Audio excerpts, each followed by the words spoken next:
truth once stood, a kingdom of confusion carved out of falsehood. But he walks through the ruins like a prophet reborn.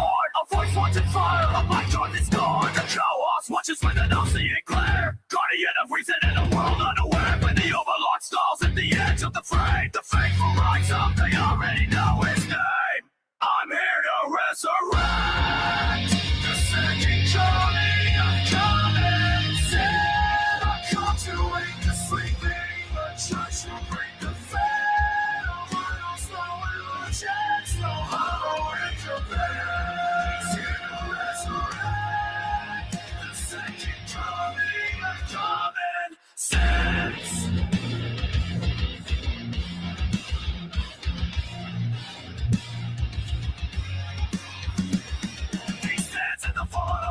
Misled, thinking truth from the wreckage, lazy dog from the dead. Every word is a weapon, shot and declare, exposing every shadow we pretend not to fear. And the overlord rises with the suffering command. A beast of judgment, the Lord will give his band. On his growl rips through the silence of the night. The loyal understand, Trigger keeps the balance right.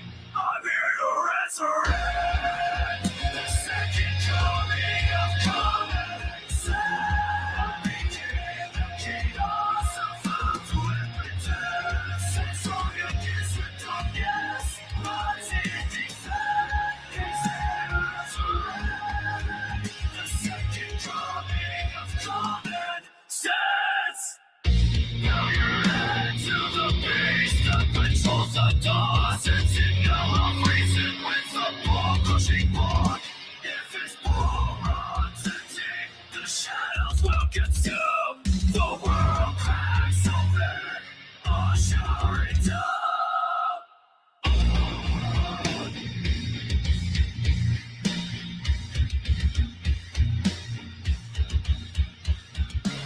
So read the command, don't deploy a core. If you know what's good, feed boy the overlord.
All right, welcome back to the party, everybody. This is more. Holy shit! Oh my god, you leave something open for one day, and fruit flies are everywhere. Anyway, this is Morty, and I am your host, Lutch, aka the Indian Jesus, here to resurrect the second coming of common sense. Everybody, hit that like and subscribe. You know I'll do it for you, and let's party.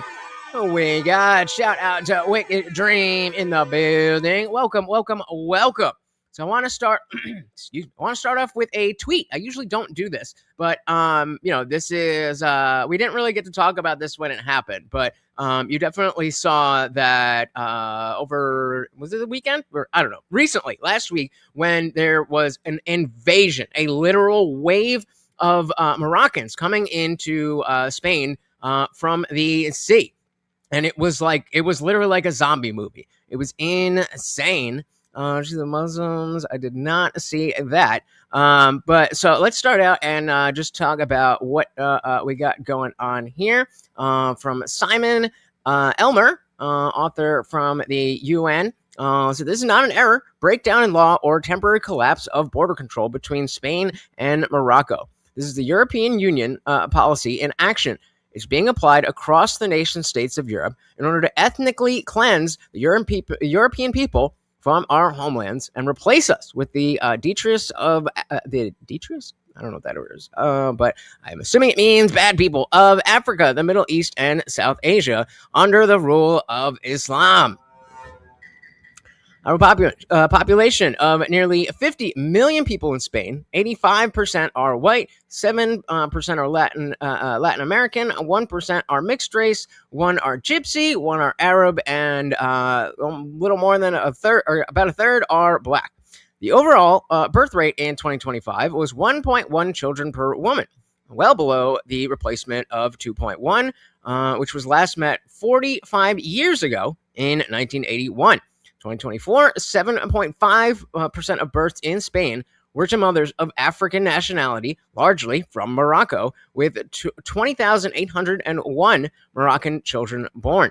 In 1998, immigrants made up just 1.6% of the population in Spain, but by 2009, the UN program of replacement migration had that figure exceeded 12%. That's a lot. 1% to 12%. In common with the rest of the nation states of Europe, immigration to Spain exponentially in 2021, while the Spain increased exponentially in 2021, while the native population was under lockdown to protect them from supposedly life-threatening virus, which we all know, according to Fauci, is totally real. They were apparently immune. They were immune just because they were immigrants. In the first 6 months of 2022 alone, Spain accepted over 450,000 new long-term immigrants. As of January 25, over 1.1 million immigrants born in Morocco were living in Spain, an increase from 173,000 in the year 2000. When the UN published its policy paper on replacement migration. By January 2026, foreign-born immigrants made up 20% of the population of Spain, over 10 million people. 14% of these people from outside Europe, with 3% coming from Africa. In addition to legal immigration, numerous sub-Saharan Africans came to Spain illegally through Morocco, the Canary Islands, Guinea, Mali, Ivory Coast, and Gambia, with 46,000 illegal immigrants from these countries coming to Spain in 2024. In 2025, the woke left government of Pedro Sanchez, who has been the prime minister of Spain since 2018, pushed through a law that forces mandatory distribution of these African migrants among Spanish regions. So you can't just have Africa Town, it's got to be dispersed. Sanchez also has plans to legalize around 900,000 undocumented migrants by 2027. Between 2005 and 2024, roughly 2.7 million foreigners were granted Spanish citizenship, with 299,000 so-called naturalizations performed in 2025. Again, the overwhelming majority of these naturalized foreign nations are from Morocco. As these immigrants, as they are across European nations, states flooded with immigrants from non-Western countries, crime rates among immigrants to Spain, mostly from Africa, are substantially higher than the Spanish population, particularly among crimes against property, drug dealing, and, of course, human trafficking. The latter, a legacy of the Muslim slave trade in Europe. In 2008, when foreigners made up 15% of the population in Spain, they committed 30% of all crime.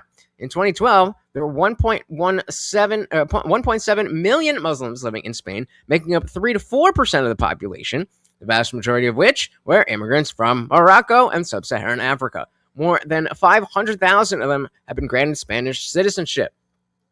The Kingdom of Morocco, from which the majority of immigrants to Spain has come to Spain. Let's try that one again. The Kingdom of Morocco, from which the majority of these immigrants to Spain come, has a population of 38.7 million. It does not collect data on ethnicity, but 92% of the population speak Arabic, 99% are Muslim, and Islam is the state religion. 19%, almost 20% of marriages in Morocco are between first cousins or siblings, and the average IQ of the population is 74.9, indicating cognitive impaired, difficulty with learning and abstract thinking. In contrast to Spain and other European countries, in 2014, there were a mere 84,000 immigrants living in Morocco, mostly from France. Besides the nearly 1.2 Moroccans in Spain, there are also a large Moroccan diasporas in Belgium, Netherlands, and Italy. Contrary to what we are told by propagandists for globalism and multiculturalism, Islam has been waging war of conquest on Europe since its founding in the early 7th century.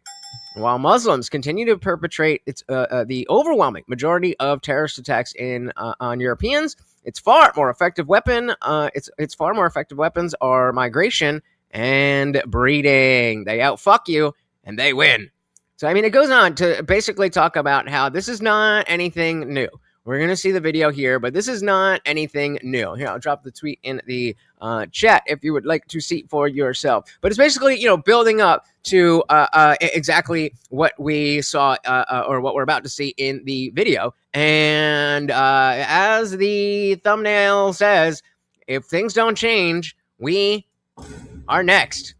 And it is not good. Before I play this video, let's shout our boy Liberty Plus TV. Welcome to the party. So when they keep organizing themselves into big groups, makes the solution easier. Literally pages on the UN website about replacing Westerners with the third world. So frustrating when people say it's a theory. It's a conspiracy theory. It's all part of the plan. So I'm going to assume that most of you have seen some version of this, but if not, we are going to be, so Nick Shirley did a deep dive with all of this, so we're going to be watching that. And then he did another thing that is pretty well connected, but it all starts here. This was June 30th, and you can just see they just pouring in. There was a Supreme Court decision. I don't know the exact wording, but there was a Supreme Court decision that made it such people coming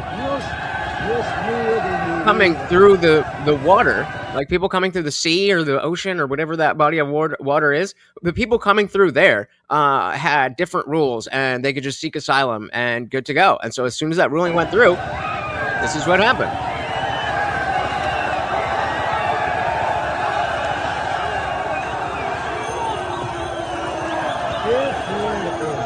All illegals. All illegals.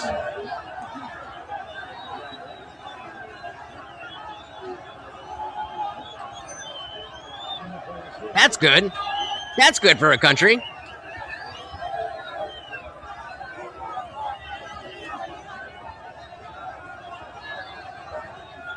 And they keep going and going and going and going.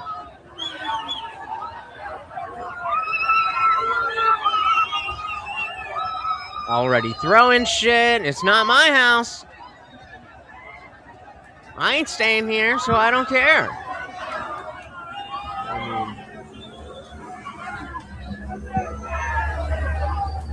Like, imagine if this could so easily be the Jersey Shore. This could so easily be the Jersey Shore.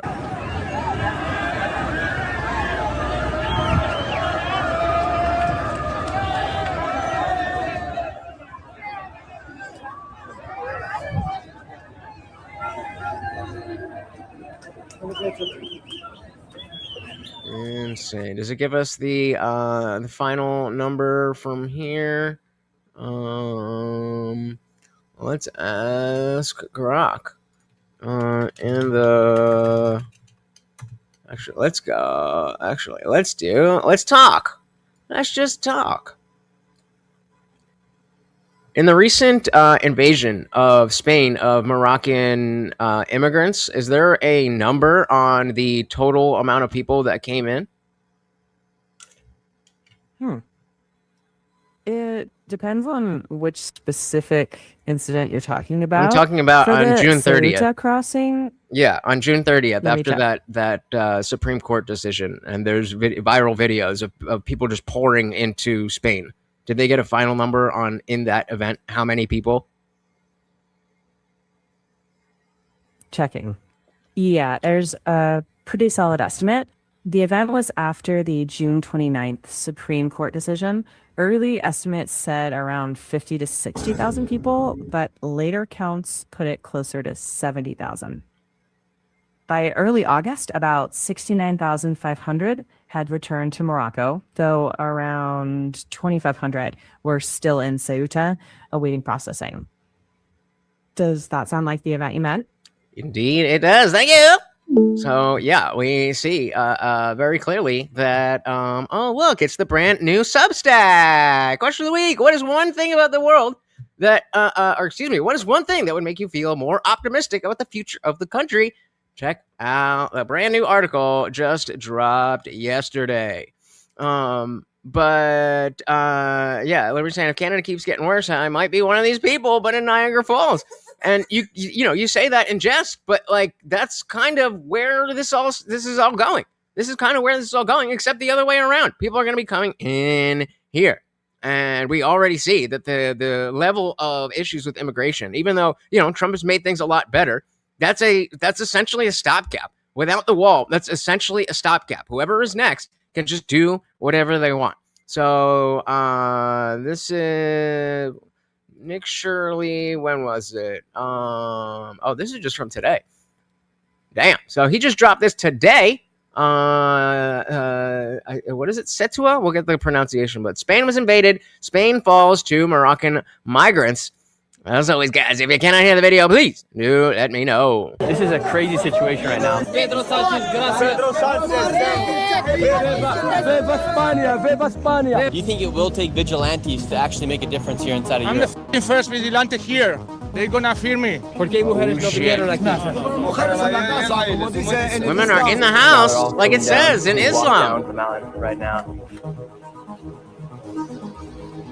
Here in Spain, they received over 60,000 migrants. Now they're saying 700 though. Came across from the Moroccan border into the country of Spain. This is mainland Spain right behind me. However, right now I'm heading over to Ceuta. Ceuta, Spain. Which is actually a town in Spain. However, it is on the African continent.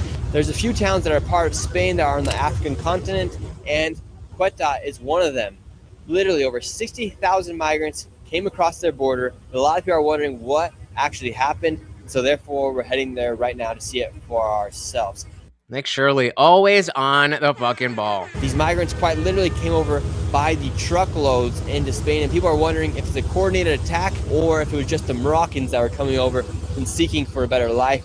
Right, and so the reason I started with that tweet is because as viral as this one thing went on June 30th, like I read, it's been building, and just like here, the level of migrants, illegal immigrants that we have, and the level of Islam that we have, and the level of communism that we have, or if it was an actual invasion. And just recently, in April, the Prime Minister of Spain came out with a plan to give over 500,000 migrants legal status here inside of the country. Right now, we're heading over to Ceuta to see it for ourselves. We'll be speaking with the migrants themselves, with the Spaniards, and we'll even be going to the border to see what actually happened here inside this town. Spaniard sounds racist. I know it's not, but it does sound racist. Right now, if you are not subscribed to the channel, we're so close to 2 million subscribers. Go ahead and hit that subscribe button, give this video a like, and now let's see what is actually. Links are in the description, guys. Well, we have the 2 videos, but both of them are Nick Shirley. Please, if you have not subscribed to him, he is doing work. Shout out to Nicky Dark Angel. Welcome to the party. So you know how animals in zoos throw themselves at electrical fences to test for weak spots? This was a test. They'll be armed next time. Why wouldn't they? And like I said, we're next. At least we, as in, I'm not, but we, as in America, we are definitely armed. Welcome to the party. Happening. Here we go. Now to start, I met up with citizen vigilante by the name Mancia, who saw and predicted that the migrants were coming just days before. And now let's go see what is happening. We've arrived now, and we're here with Mancia. Mancia's from here in Spain. Right now, we have a group of men right here. Look like they're covering up their faces. Eres de Morocco? You from Morocco? ¿Por qué vinieron aquí a España? Hold on, wait, I'll read this. Give me a sec. In case anybody's just listening, but they're like, we're not robbers, we're not anything. Like, hold on, that wasn't what we said. Hold on, just see what we're about. Defensive. It's almost like they know they're somewhere they're not supposed to be. You from Morocco? We aren't robbers or cartels. ¿Por qué vinieron aquí a España? Why'd you come to Spain? Trabajo. For work. We come for work, not cartels. We are not robbers.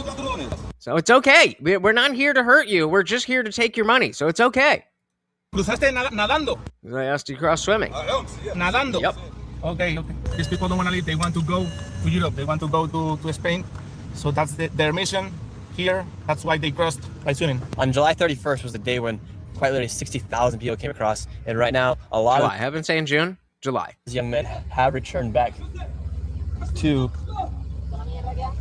Morocco. Keep but your now head you on a have groups of swivel. these men walking around this town, just like this one right here. These groups are creating insecurity. The military are here as well. He said one thing. He said, this is Morocco. One of them said, this is Morocco because they think this is Morocco, but Spain, this has been Spanish since. Let's see if, all right. All right, give me a second, because I want to do a quick side quest with that. Liberty says, I could see the Moroccan government wanting to create this spectacle. I'm sure they want that land back. Looks like prime real estate, too, and geographically a tactical gem. Indeed. There is an interview where one guy said he came because he was being accused of murder, and he wanted to come for a new start. Well, I mean, that's one way to do it. That's one way to do it. So hold on. Let's see if we can find This is Morocco. This is Morocco. They're saying this is Morocco. Let's go. Can you find me the clip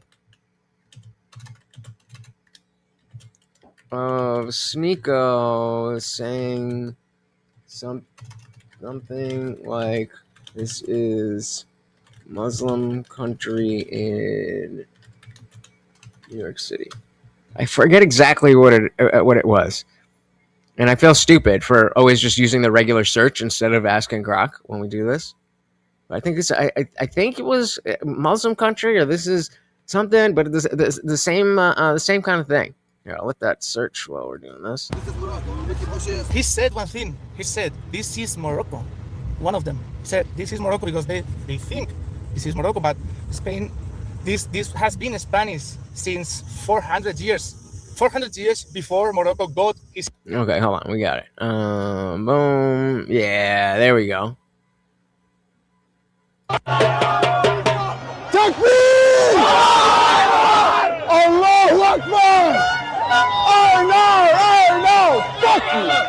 This is the Islamic Republic of New There it is. Yorkistan! The Islamic Republic of New Yorkistan. Oh no! Fuck you! This is the Islamic Republic of New Yorkistan! So we're seeing some similarities. We're seeing some similarities. What did this guy just say? Said, this is Morocco. One of them said, this is Morocco because they... So you can say we're next, or you could say it's fucking happening right now. Shout out to Colonel Quail. Welcome to the party. Very good to see you. I haven't really seen anything in the last few days. I've been kind of staying out of the news, but what'd you expect? What'd you expect, guys? I told you JD wouldn't be anything to write home about. He's a fucking socialist, Republican Party. All right, I wouldn't go that far, especially with what we're about to see. But like he said, nobody expects the Spanish Inquisition, but this is how it happens. This is how it happens. This is where it begins. They think this is Morocco, but Spain, this has been Spanish since 400 years. 400 years before Morocco got his independence. Ceuta became part of Spain long before Morocco gained independence, initially coming under Spanish control in 1580 and permanently remaining with Spain when Portugal split away in 1640, centuries before Morocco's independence in 1956. So it doesn't make any sense, but still they say this is Morocco. Is this the first stop for most migrants to head up into the rest of Europe? Yes, this is the main door, the main gate. Yeah. And right now we're heading to the border. Here we go. We made it here to the border, and a lot of these migrants are actually now going back to Morocco. So for instance, right here, we have a group of Moroccans that are now going back to Morocco. So right here is where they all came into the country, and right now... Going back like they're leaving, or going back like they're getting kicked out? They're going back to Morocco. Now, there are still thousands upon thousands of migrants out inside the city, and we'll be finding them in just a moment. However, it's super important for you guys to understand exactly what happened at the border. So this is the border right now. We do have some people that are turning themselves in, and now they're saying just go back to Morocco. And it looks like you guys do have some floaties out now to stop people from coming in. Were those there before? Some The thing is, floaties. I don't understand Oh, the floaties are there. Oh, everything's fine, guys. The floaties are there.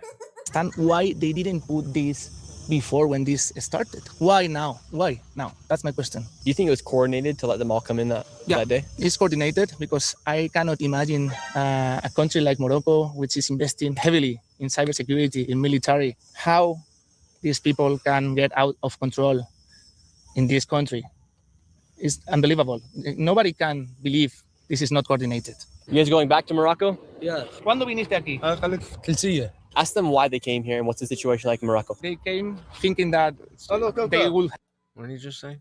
You guys going back to Morocco? ¿Cuándo viniste aquí? And when did you come? 3 Ask them days why ago. they came here and what's the situation like in Morocco. They came thinking that they will have work and food here, and there is not, so they go back. How come everyone came in? So it's more than just the aspect of the ruling. There was, in the same way that Biden was like, search the border, and with the expectation that there would be work, there's not. Flip-flops. ¿Por qué todos vinieron aquí en chanclas? Why are you in flip-flops? Viva Harraga! Viva Harraga وفسحكم العالم! What was it like the day everyone started coming in? Massive mess. Total uproar. So now we have another person going back to Morocco. When everyone came through, they actually closed down all the shops because they were afraid all the towns were about to get looted. So when all the migrants came over here, they thought they were going to get food, they were going to try to get jobs, but all the stores were closed. Everyone just came through the border. They swam from the Moroccan side. Those floaties weren't there at the time, so they all just swam in or walked across the border here. They were swimming and walking through these rocks. Someone crossing. So right now you have a group of people trying to swim in right now, and then you also have people being taken back into Morocco Well, are the floaties working or not? from the Spanish police. While people are actively trying to swim into Spain right now, you actually have them Aloha also snack bar. sending the people back to Morocco at the same time. Looks like you have the Navy out here. Where were they out the day when everyone came through? They came the day after this ship in order to provide support. And how did you know that people were going to start crossing into Spain the day that they did?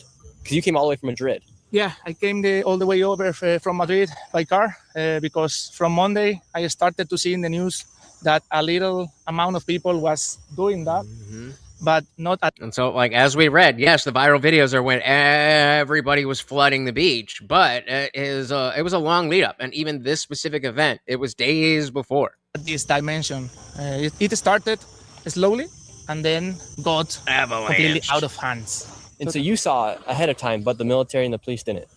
Correct. That's a good point. I didn't think about that, but yes. So you think they could have done something to stop this? Yeah, they could did something beforehand, for sure. That's why all the Spanish people thinks that this was kind of coordinated.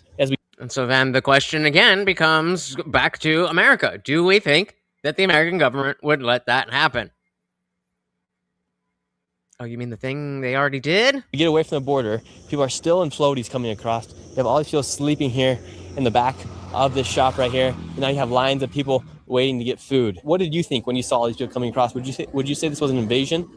Yes, an invasion is armed with weapons. I think this is an occupation because they are not coming with weapons.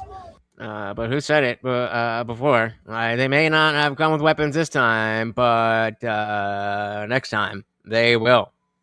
Liberty says Spain, Rome, Hungarian Empire, Poland, etc. Europe owes its prosperity to these countries. If Islam has made it past there, they would have had the resources to finish Europe. It's the Holy War. This ain't nothing new, baby. This ain't nothing new. And sadly, as we're about to see in the next clip, people are woefully oblivious. I think this is an occupation because they are not coming with weapons. But it's an occupation, for sure.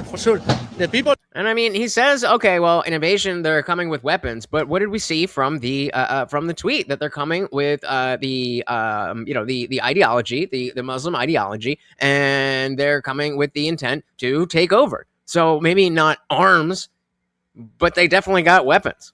Because the Spanish government absolutely want this. They should be dragged out in the street and dealt with. Their king best thing real hard about his family's future as well. Yikes. Let's play that behind that. We got Dick Johnson. Welcome, welcome, welcome to the party. I forgot to turn my feet warmer on. I was like, why aren't my feet warm?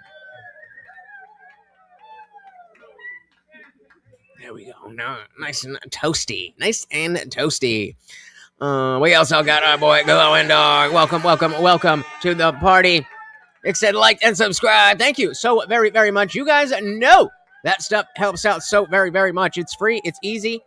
And it doesn't cost you a thing. And even if, it doesn't matter where you put the link. It doesn't matter. As long as you tell the platform you want more people to see it, they will show it to more people. We just read I should have kept that one open. Did I keep it open? I did not. Let's go back. Yeah. So we had, just a clip of the invasion that happened on the 31st in Spain. All these Moroccan immigrants just pouring through.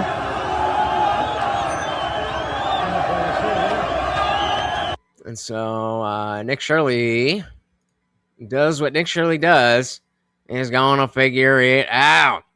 Carlson, how do you welcome thousands and thousands of invaders with guns? That's the only way. That's the only way.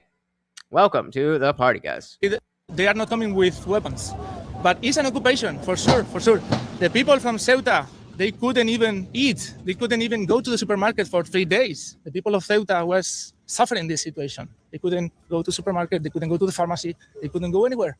They couldn't go to the street because a lot of security, a lot of big groups of guys hanging out in the street. In our What do you? This just occurred to me, and this is kind of out there. I'm reaching with this one, but what do you think about the idea that governments would let's just use America, and we look at the invasion that we saw under Biden.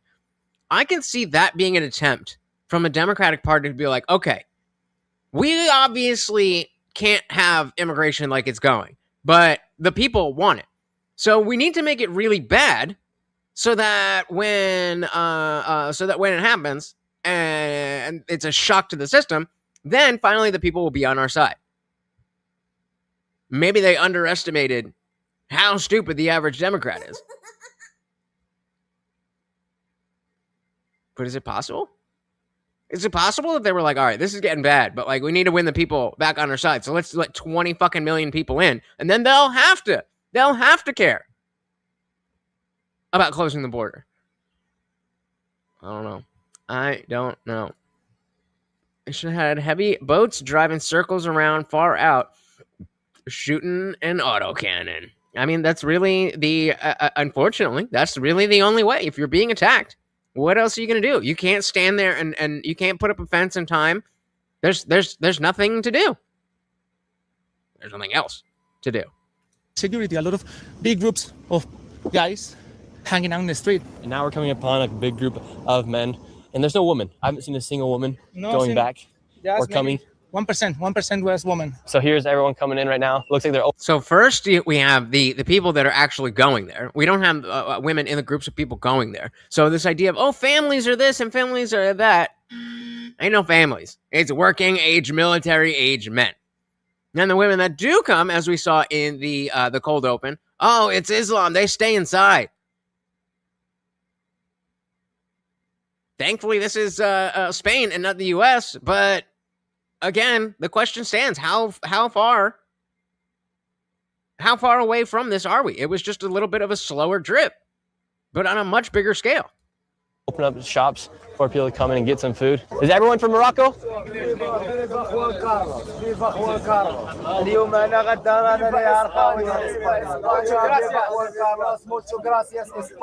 Todos son de Morocco? Everyone's from Morocco. All from Morocco. ¿Y por qué vinieron aquí? Why'd you guys come here? ¿Por qué vinieron? For work, for food. Morocco has no food and no work. Well, now Spain doesn't either. How old are you guys? ¿Cuántos años tiene? 23.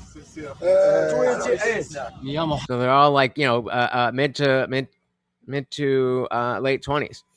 Like I said, they have to replace the people fleeing for red states with illegals to maintain their population numbers.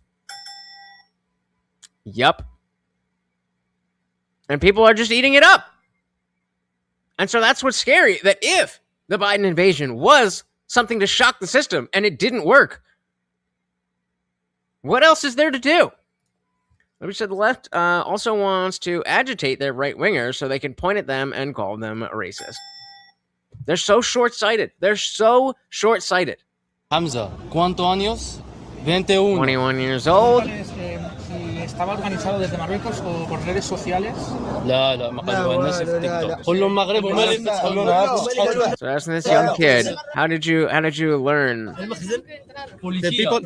police in Morocco, they told them to come. Right now, Coordinated attack? Whatever do you mean? The police in Morocco said, hey, you can now go over to Spain and get food and work. we got this young kid translating for us. We just asked them if they came through because of social media and TikTok, and they just said that the Moroccan police let them in. Why'd you come? And I mean, it would be bad enough. It would be bad enough if it was TikTok. But like, the government, the police themselves. Come here to Spain. ¿Por qué vinieron aquí a España?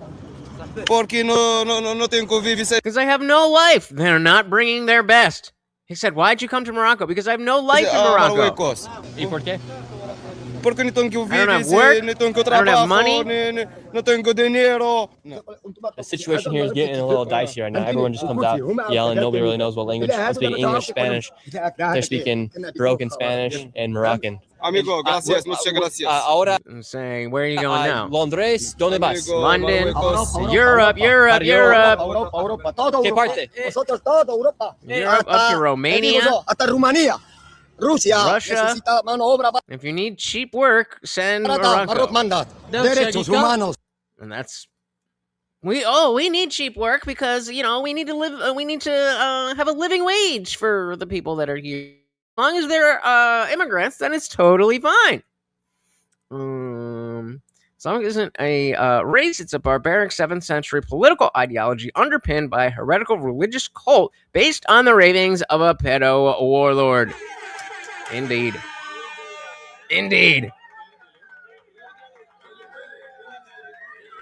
Speaking my language.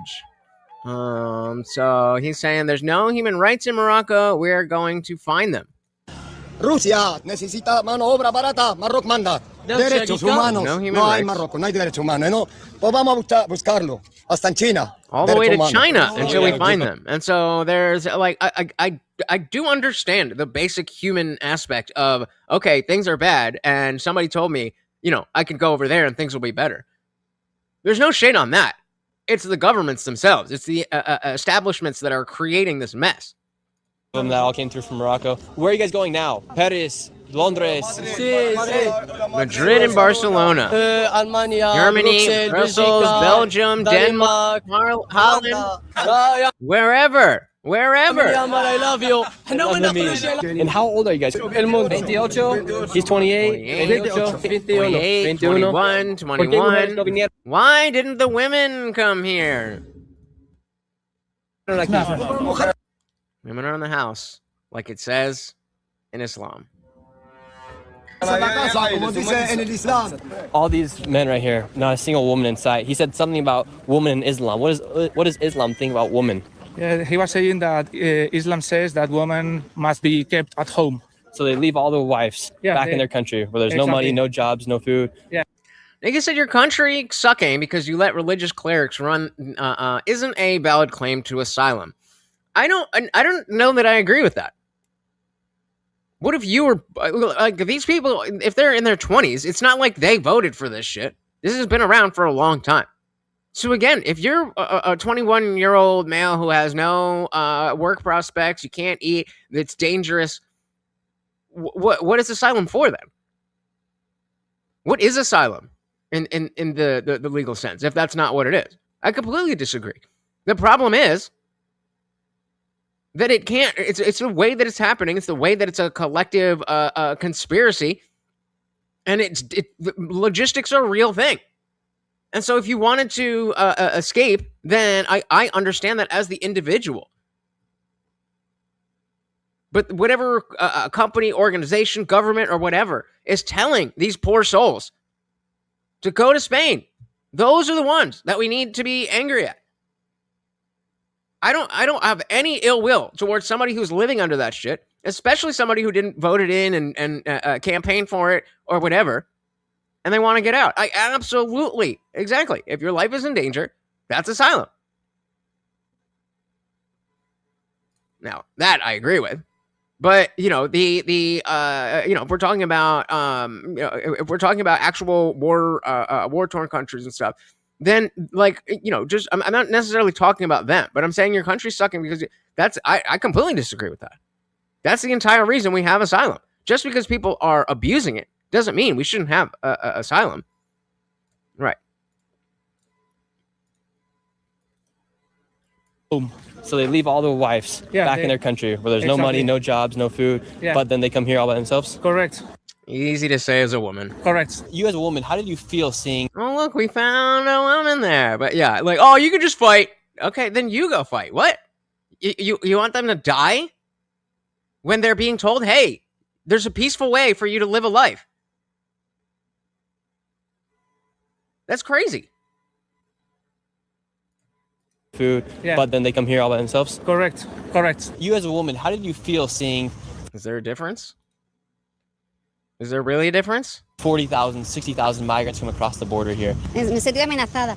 No podía salir con el bebé. I couldn't go outside with my baby. Salir porque yo vivo en un ático. I live pero up high, tengo vecinos que but my vivían en el neighbor primero lives y on the tenían ground miedo de que floor, saltaran and a they were las scared casas. they're going to break into the house. Porque cuando It's viene una dangerous. avalancha es They peligroso. come in How do and you rush. feel It's knowing that a woman dangerous. here feel threatened? I'm asado. I feel very, very angry. I cannot understand how we let our own woman live with fear, running to their homes with the baby. Like, I don't want to stay in the street. I go home. Thank you. Right, you can't have it both ways. You can't have it both ways. You can't look at the Spanish woman and be like, oh my God, she's in such danger. But the people that are in danger are not around, the people that are causing the danger and they are around the danger are not in danger. What? Are they dangerous people or not? I'm not gonna allow this. Any Spanish guy shouldn't allow this. If we are men, if we are real men, we should do something right now. We should do something right now. And you're the only one out here. I'm the only one here from Madrid. So why them and not unborn babies?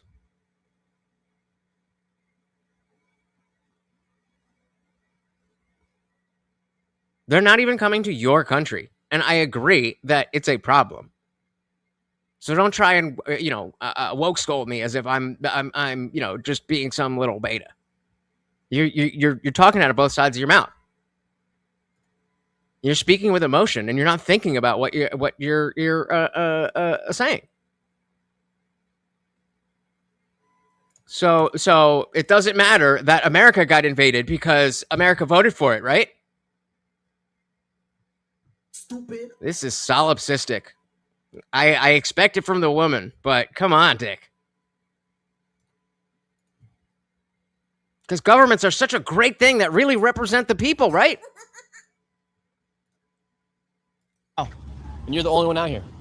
I'm the only one here from Madrid. No one didn't came with me. No one wanted to come with me. You think if strong Yeah, but if they're not dangerous, then what's the problem? men don't stand up for countries in Europe and America, they'll eventually fall? Yes. If we don't wake up now, we will fall for sure. Right, and that's the literally said. And also, if they open fire on these people, I wouldn't care. Now, wouldn't care is I don't know that I would necessarily. I don't care. But we were just talking and agreeing. We were just talking and agreeing about how the only way to deal with an invasion like that is with weapons. That doesn't mean that you should be a fucking sociopath. Wait, what? These are human beings. What the fuck is wrong with you? Okay, so if they're dangerous, then it's dangerous to be around them. Right? Okay, so what are we talking about? For sure, this is our moment. Wake up, Europe. Wake up. Do you think it will take... Yeah, you can have the nuance. You can have the nuance. Dangerous people that don't belong here. That we need the government to use to use firepower to stop them. But also, they're fucking human beings, and they were told something that they want a better life. How dare you? How dare you? Listen to your government tell you how to have a happy life. You deserve death for that. That's insane. And I know you don't think that. You feel that. But let's not be Box. As much as we love Box, doesn't have the most logical thinking. For sure. This is Pops our in moment. 3, Wake up, Europe. 2, Wake 1. up. Do you think it will take vigilantes to actually make a difference here inside of I'm Europe? the fucking first vigilante here. They're gonna fear me. I'm sick of this push. I'm sick of this. I'm sick of seeing women, Spanish women, running away in our fucking own country.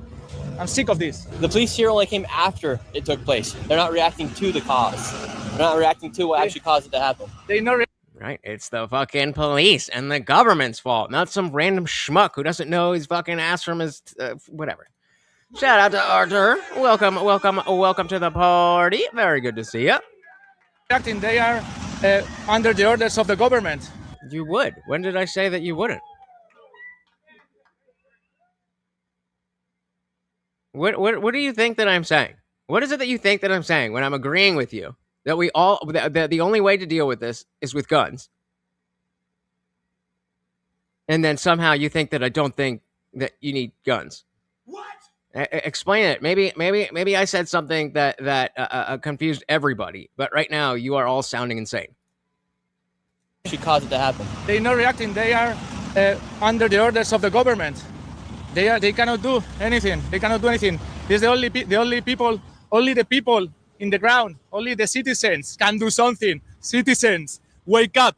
This is our moment. We need to wake up as citizens, as European citizens. Now we got word that there are people up in the top of the mountain hiding from the police, so we headed to the tip top. Because of how the situation got, people left the border and they started heading up the mountain of this small city, and now they're up top here in the mountain. This is where they're sleeping and staying away from the authorities up here on the top of these mountains. They're coming down right now. You have a group of them coming through right here, and this is where they're sleeping to stay away from the authorities. Right there, they have that man running away. So they're staying up here inside of the mountain, and then they're staying away from the authorities. There's another one coming out of the mountain right there. And now the military's coming through right now. Oh shit. Military just came through, yelled at the person. Now they're running back up into the mountain. Look, now there's another one coming through the mountain. You better run. Right here. Everyone just coming out, popping out of this mountain right now. 2 guys right there, another guy right there, another guy right there. 3 guys just popped out of the mountain. And this guy just ran right into the bush. And the other guys who just ducked out of the mountain just came and jumped into this brush right here. Morocco? Where else? I'm going to Barcelona. So now all these guys are just coming out of the mountain. They can't get food, but they all have cigarettes somehow. They can't get food, but somehow they have cigarettes. Shout out to Quality and Deference because vagina. Welcome to the party. Said, liked, and shared again. Thank you. So very, very much. Of course, you guys know that stuff is free, is easy, it helps out so very, very much. It does not even matter where you post the link or who you post it to. As long as you tell the platform you want more people to see it, they will show it to more people. Welcome. Said, Shirley, you can't be serious. I am. And don't call me Shirley. Guys are just coming out of the mountain. They can't get food, but they all have cigarettes somehow. ¿Qué pasó aquí? Oh, he's asking why his head is bandaged up. They threw a rock and hit us. And there it is.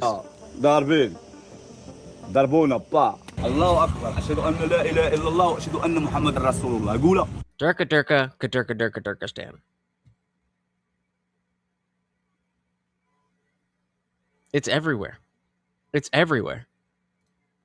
No. And right now they have people going on run. Nick's just like, no. No. Oh, I didn't see that part where he said say it. Based Nick. Based fucking Nick.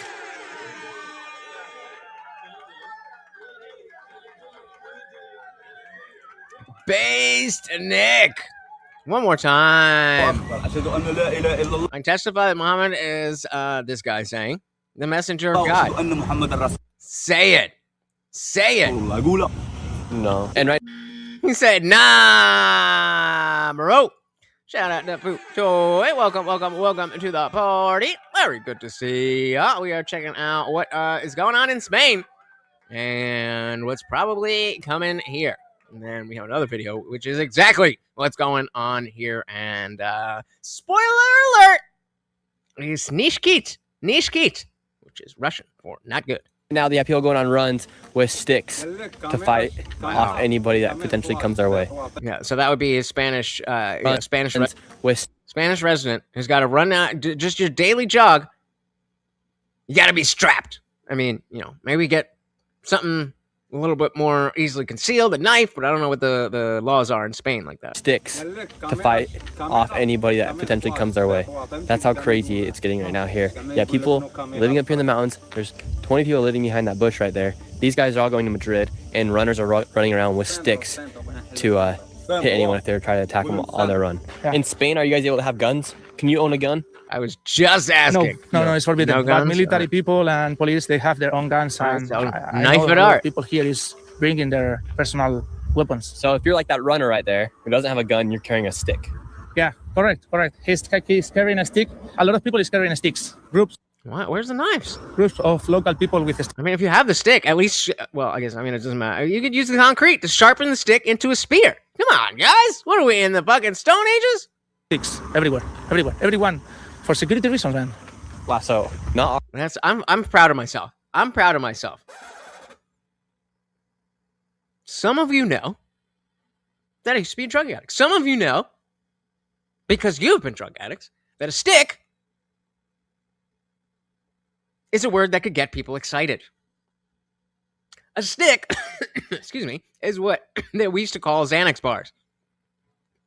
And my mind didn't go there. I don't, how often do you talk about sticks? But I heard sticks, and my mind did not go to drugs. Let's go. There we go. Hey, shout out to Patrick. Welcome. That ban assault sticks. That's what's next. Welcome. We are checking out what just happened in Spain and how it is relevant to what is going on right now in America. Are not guns, but sticks. Yeah. Not guns, but sticks, like in the medieval. Welcome to Europe. Welcome to Europe. Welcome to the medieval age. Why do you think your politicians are allowing this to happen? If they allow this to become the third world, they know, people in power, they know that they will be able to do whatever they want. They will increase their power because a ruler in the third world is a real assault ruler. words. So you're saying in a first world country where there's order, that way the politicians can't take that much power. Yeah. Because there's order. The thing here is that people in power know that if they... Sticks. I'm honestly, I'm trying to figure out, because I need a new primary care doctor, and I'm trying to, figure out how exactly I'm going to talk about my drug history and my current use, because I have a relatively high dose of benzos, and that needs to keep going at least temporarily. So, we'll see. All right, diving back in 3 minutes, guys, to keep the show ad-free. Yeah. Because there is order. The thing here is that people in power know that if they become the third world, they will increase their power and their money even more. That's the thing, because they can control the society in an easier way. I mean, if you keep this full of third worlders, you can do whatever you want if you are in power. And your prime minister right now, according to Polymarket, he has the second best odds of becoming the prime minister again. So the next prime minister, I thought Pedro Sanchez was the guy. Oh, second best odds. Yeah, I mean, second best, but 80% is pretty good. It is Polymarket, but no. According to Polymarket, he has the second best odds of becoming the prime minister again, but his odds are very low on Polymarket. But your prime minister just created a way for Spain approves plans to give around 500,000 undocumented immigrants or migrants legal status. over 500,000 migrants to get legal status here inside of Spain. Do Do you think your Prime Minister Sanchez is trying to up his odds and his probability of becoming the Prime Minister once again by importing all these migrants? Yeah, I think they're going down. because he knows that he has a strategy, a very clear strategy. He gets the money from the taxes from the working people in Spain, and he gives away some help to these migrants, and then he easily can get votes. He's basically buying votes. Basically buying votes. That's all about that. Try to say that 3 times quickly. Basically buying boats. Basically buying boats. Basically buying boats. Basically buying boats. It's all about power and money. People in church only want to have more power and more money. And the easiest way to do it is to fill this country with third worlders. So right now on Poly Market, Pedro Sanchez actually has a very low probability I guess we know who sponsors Nick Shirley. of winning this election, but he has created a way for over 500,000 migrants to get legal status here inside of Spain. And This guy Nick is a grifter, future quisling? I don't even know what that means. he's created a way for over 500,000 migrants to get legal status here inside of Spain, and then they'd be able to vote. As we're driving through town, all the shops are closed down right now. This shop's closed. This shop's closed. We have the shop owner right here standing outside of his store. The military's coming through the streets right now. Jesus. This shop's closed. This shop's closed. Pharmacy. This shop's closed. All the shops here in downtown are closed right now. You had one shop that was open and the shop owner was standing outside of it. All of the businesses closed, yeah, because they don't want to be robbed. Now we're at a cemetery, and here at the cemetery, you have a group of migrants who have taken the cemetery. There's a fountain over there, a fountain over here, and a fountain down below. They're using the cemetery to shower and clean out all their clothes. So this is quite literally where they're showering. They're using the cemetery to shower. Kind of a representation Yummy. of what's actually happening here. The people died for this country, and now you have migrants that are showering on their graves. Kind of crazy to think about. Showering on their graves. That's crazy. So unfortunately, we did not hit the ad goal, so we will be turning on those ads. But we'll figure out something to undo that. I don't know. Maybe like with the $50, y'all know, and the immediate shirtless if you want push-ups and the scoop of peanut butter. Maybe we can we'll do turning off the ads. I don't know. We will see. We will see. What y'all saying? Yep, just a Mormon kid from Utah, and look what he's been able to do: make actual change in the way this country works. Anybody can do it. You just have to do it. Colonel said Nick Shirley discovers a Spanish territory, and he's reporting. That is indeed what's happening. Patrick said Nick is doing the reporting the news media should be doing, but they don't give a fuck, so big props to Nick. Yes. He's not old enough. He will be my favorite person if he becomes like a non-leftist atheist after coming out of the Mormon church. That would be awesome. That would be awesome. And like, not because I don't want him to be, the activist type. I want him to be someone. Oh no, I don't believe that anymore. Here's my work, and that would be great. That would be great. But a boy can dream. This country, and now you have migrants that are showering on their graves. Kind of crazy to think about. You, as a man from Spain, to see that migrants are now showering on the dead graves of people who died for Spain. How does that make you feel? If my ancestors, Hold on. There's a shadow right here. It looks like it's not normally there. Like right over my head, right now. Is that the screen? Is that the camera? I'm bugging out, right? You see it, right? I'm bugging. What is that? What is that? Go away. All right, sorry. Showering on the dead graves of people who died for Spain. How does that make you feel? if my ancestors, these are my ancestors. These, all of them, are my ancestors. If they wake up, they will say, this is insane. This is insane. Send them back immediately. Immediately. And now right here, I have to check that. I'm sorry, guys. I'll keep it playing, but that's in. I have to check that. it looks like the military has grabbed a group of the guys that were up in the mountain. Now they're all coming down, being walked down the mountain right now.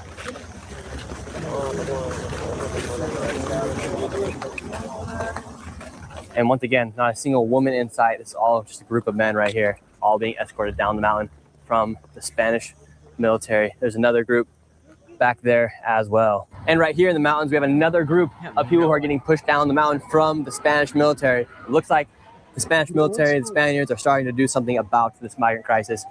It has gotten really, really bad. All these people are now fleeing, coming down the mountain, being pushed down from the Spanish military, and the police are coming up right now. I'm bugging. Okay.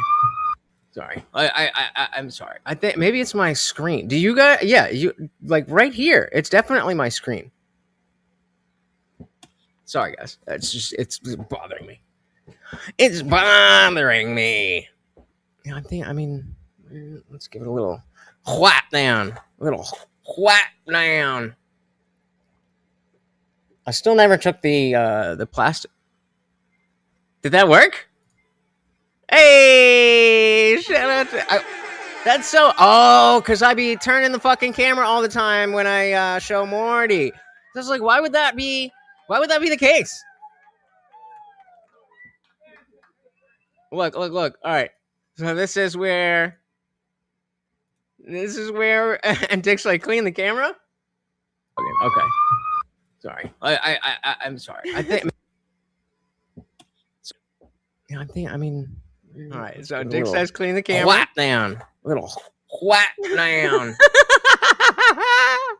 I still never took the plastic. Did that work? Hey, shout out to that's so. Oh, because I be. That's fucking hilarious. All right, I'm glad that I stopped to do that because you guys came through. Oh, and it just. I didn't realize that I touched that part that often. I guess that happens upstairs. No, Dick Johnson W. Dick Johnson W. There we go. All right, now I'm feeling clean and fresh. Let me center myself. Looking pretty. All right, let's fucking go. Really, really bad. All these people are now fleeing, coming down the mountain, being pushed down from the Spanish military, and the police are coming up right now. As the police made a push to get everyone down the mountain, due to the sheer amount of people that crossed into the country when they opened up the gates, there were so many people and so many children that entered. We headed to a camp where there were tons of abandoned children. Familia? Abandoned children. And so again, remember we saw that there all of these 21, 23, 25, 28, not families, but children. How many people came with where you? there were tons of abandoned children. Familia? ¿Cuántas personas vinieron con usted? How many people came with you? A lot of Why'd you people. come here? ¿Por qué vinieron aquí? Why'd you come? ¿Quieren ir a España? Sí, a Madrid, Barcelona, cualquier Want to go to sitio. Spain, How old are these Madrid, or kids right here? Barcelona. 16, How old? 18, 15, 16, 18, 15, 14. 15, 14. 15, 14 years old. And where are their parents? Están en Marruecos. They're in Morocco. Are you guys nervous? Tranquilo. Lamine Yamal or Ronaldo? Ronaldo. And so that means that parents are just sending their kids to, like, okay, go in the sea and try to make a life in Spain. And so that's why, going back to before, like, there has to be some level of understanding that things are not just not good. It's not just like, oh, I don't like it here. I mean, you know, and human trafficking for sure. Jesus Christ. What the fuck? Sorry. Yeah, that's bad. رونالدو ما كاين لا لامين يامال لا رونالدو الوالده تعيش الوالده. I didn't know what questions to ask him. I was like, Lamine Yamal or Ronaldo? Adiós. Adios. How old are you guys? Me llamo Anas 21 21. Marruecos, no trabajo, no. Viva España. 15 You're 15 years old. 15 years. Sus padres? Español. بابا ماما في Back in المغرب. Morocco. Papa, no mama. امريكان ساكن في فاس جينا لهنا باش نمشيو اسبانيا. Morocco is beautiful. احنا الدراري You ديالنا don't have a future there. You ain't got a future here either. قبلت ما فهمتيني So here they're all showering. This is where these guys have set up. They're showering out of these buckets right here. What? I don't even want to know. It's actually really sad to see this. But again, Colonel, these aren't the people that are going to have answers. These are just people. These are just the midwits that are just like, oh, we can go there. Okay, we can go here. These are not the people that need to answer the questions. It's the Moroccan government. It's the Spanish government. It's the police who are telling these people to go to Spain. That's my point. What do you want to ask them? What do you think is going to happen from that? What you know what I mean? Hey, shout out to equality and deference because vagina with the $2 make you holla. Thank you so very, very much. Of course, every donation comes with a treat for the overlord. Equality said, public service announcement. Your government hates you, and it doesn't matter what country you live in. They all suck. Yup. You ain't wrong. Thank you. Shout out to Vagina, the new sponsor of the stream. Thank you so very, very much. Of course, that gets us started on the movie goal. So that is 2 out of 250 points, 1 out of 15 donos for the night, and 2 out of $75 with Equality, aka Batman, as our sponsor. Thank you so very, very much. They're showering out of these buckets right here. It's actually really sad to see this. This is how they're cleaning their clothes. This is where these guys are getting their water at to shower. They're showering out of buckets right now. They're getting it from this pipe underneath the street right now. Okay, they're all showering, washing their clothes out of this bucket. It's actually just really sad to see that this is what the situation's like here at the border of Spain and Morocco. They're using laundry detergent for shampoo. We finally found our first 2 women here this whole entire video. How come you came to Spain? Pedro Sanchez. Pedro Sanchez good? Sanchez good. Viva España. Viva España. Viva España. No Morocco. How old are you? 17. He's 17 years old. And only 50. That one was about to say 14. This one just said 15. Equality again.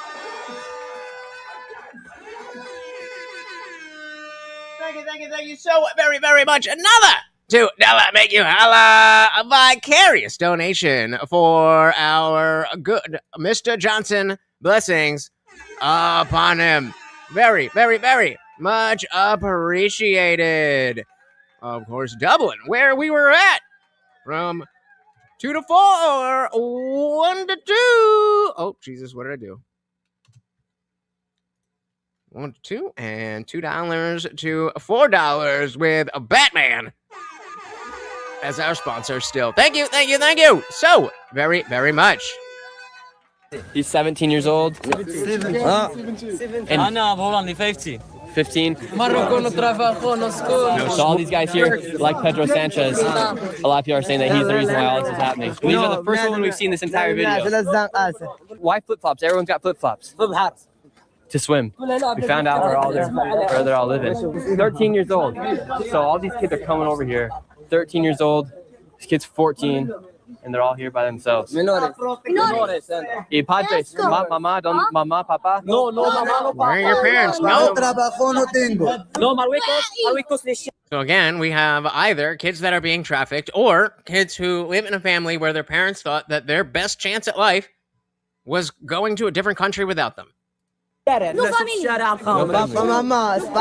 So now we came to this spot. This is where all the kids I have no idea what they're saying. ¿Qué está la situación en Morocco? No travang, no school, no hospitality, no school, no AIDS, no AIDS. No food, no eat? No AIDS. No more. Yeah, vamos. All right. I'm putting a lot of trust in these kids right here.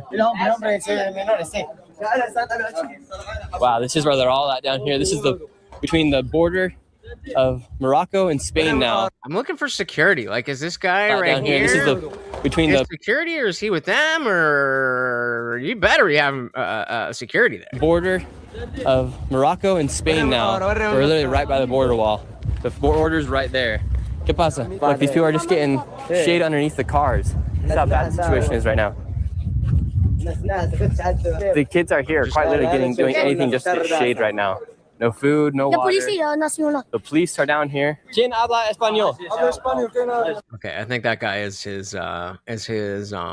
security. All right, we're looking for someone who speaks Spanish. This is a crazy situation right now. I'm looking for someone to speak Spanish.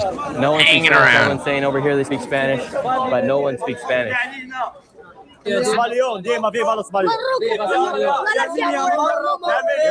Does it auto-translate it in chat for you guys as well?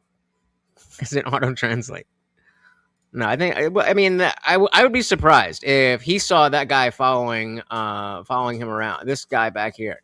Someone who speaks Spanish. This is a crazy situation. Like, I'd be surprised if he saw this guy just following him around the entire time and didn't like address it. Nick is not the security. Situation right now. I'm looking for someone to speak Spanish. No one speaks Spanish. Everyone's saying over here they speak Spanish, but no one speaks Spanish. I have no idea what's going on. Well, wait. Hover over, because it has a little thing, but glow in dark's thing. If you, it's translated, but if you hover over it, it says it says it in English. Pedro Sanchez, gracias. Oh, Pedro Sanchez, thank you so much. Even though we're out here in the heat with no prospects and nothing to do and nowhere to go, thank you. In the same way that when, I don't remember who exactly it was, I think maybe Tyler Oliveira, somebody was doing exactly this on our border. And they were all saying, oh, thank you, Biden. Thank you, Biden. No Trump, no Trump. Pedro Sanchez, gracias. Pedro Sanchez, Viva España, viva España. Viva España. Fanatic, solo fanatic.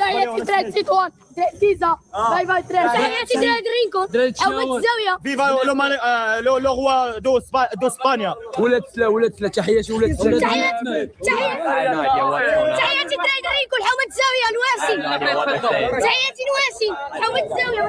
¿Quién habla español? We're picking up quite. So they're just wandering around, and I mean, look how many people are in this one shot. They're just wandering around. Does anybody speak the language of this country? Does anybody speak the language of this country, please? Nope. The crowd right here. I love you, Pedro Sanchez. Pedro Sanchez, I love you. English? Yo hablo English. Why'd you guys come here to Spain? For better chances, better opportunities. We were not working in Morocco.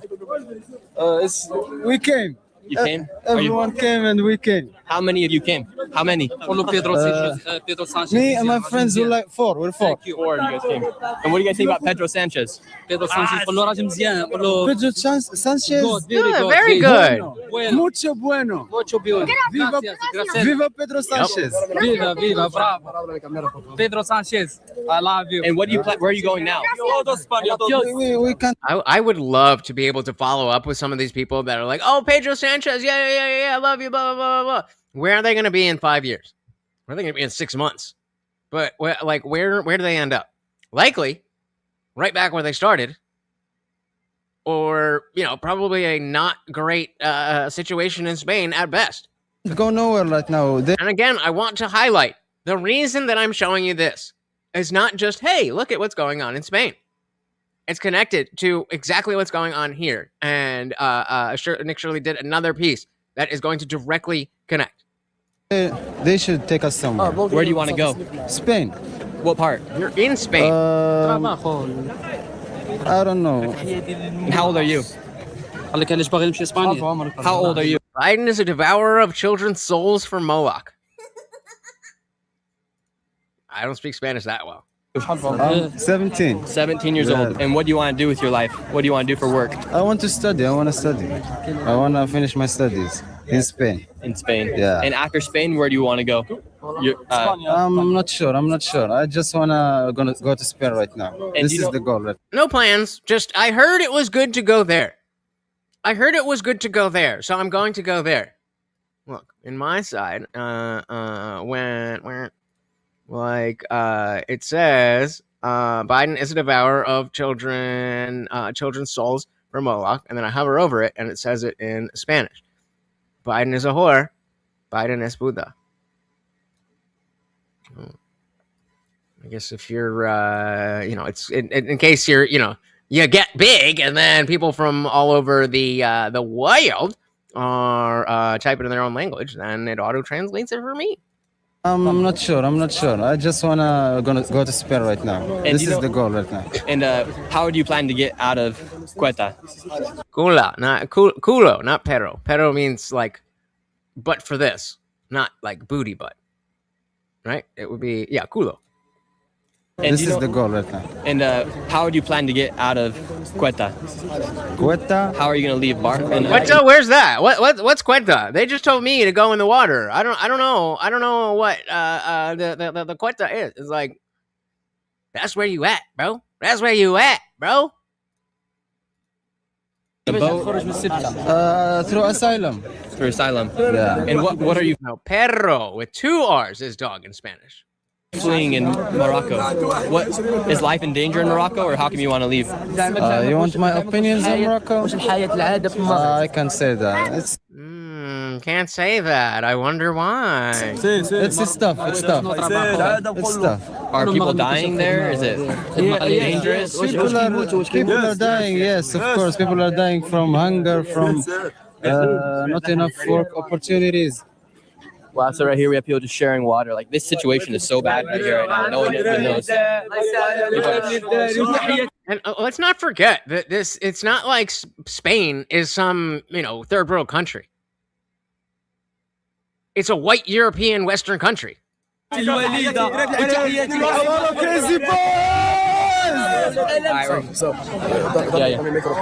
¿hablas español? English?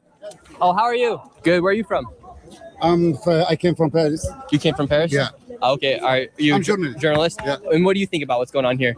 I know a little bit of Spanish. It's horrible. It's very bad. It's very bad. Very, very bad. So bad. I don't know. Mm-hmm. And what do you even say? What do you even say? Look around. Look around. It's not good. How come you think they allowed this to happen? Sorry? How come you think they allowed this to happen? Really, I don't know.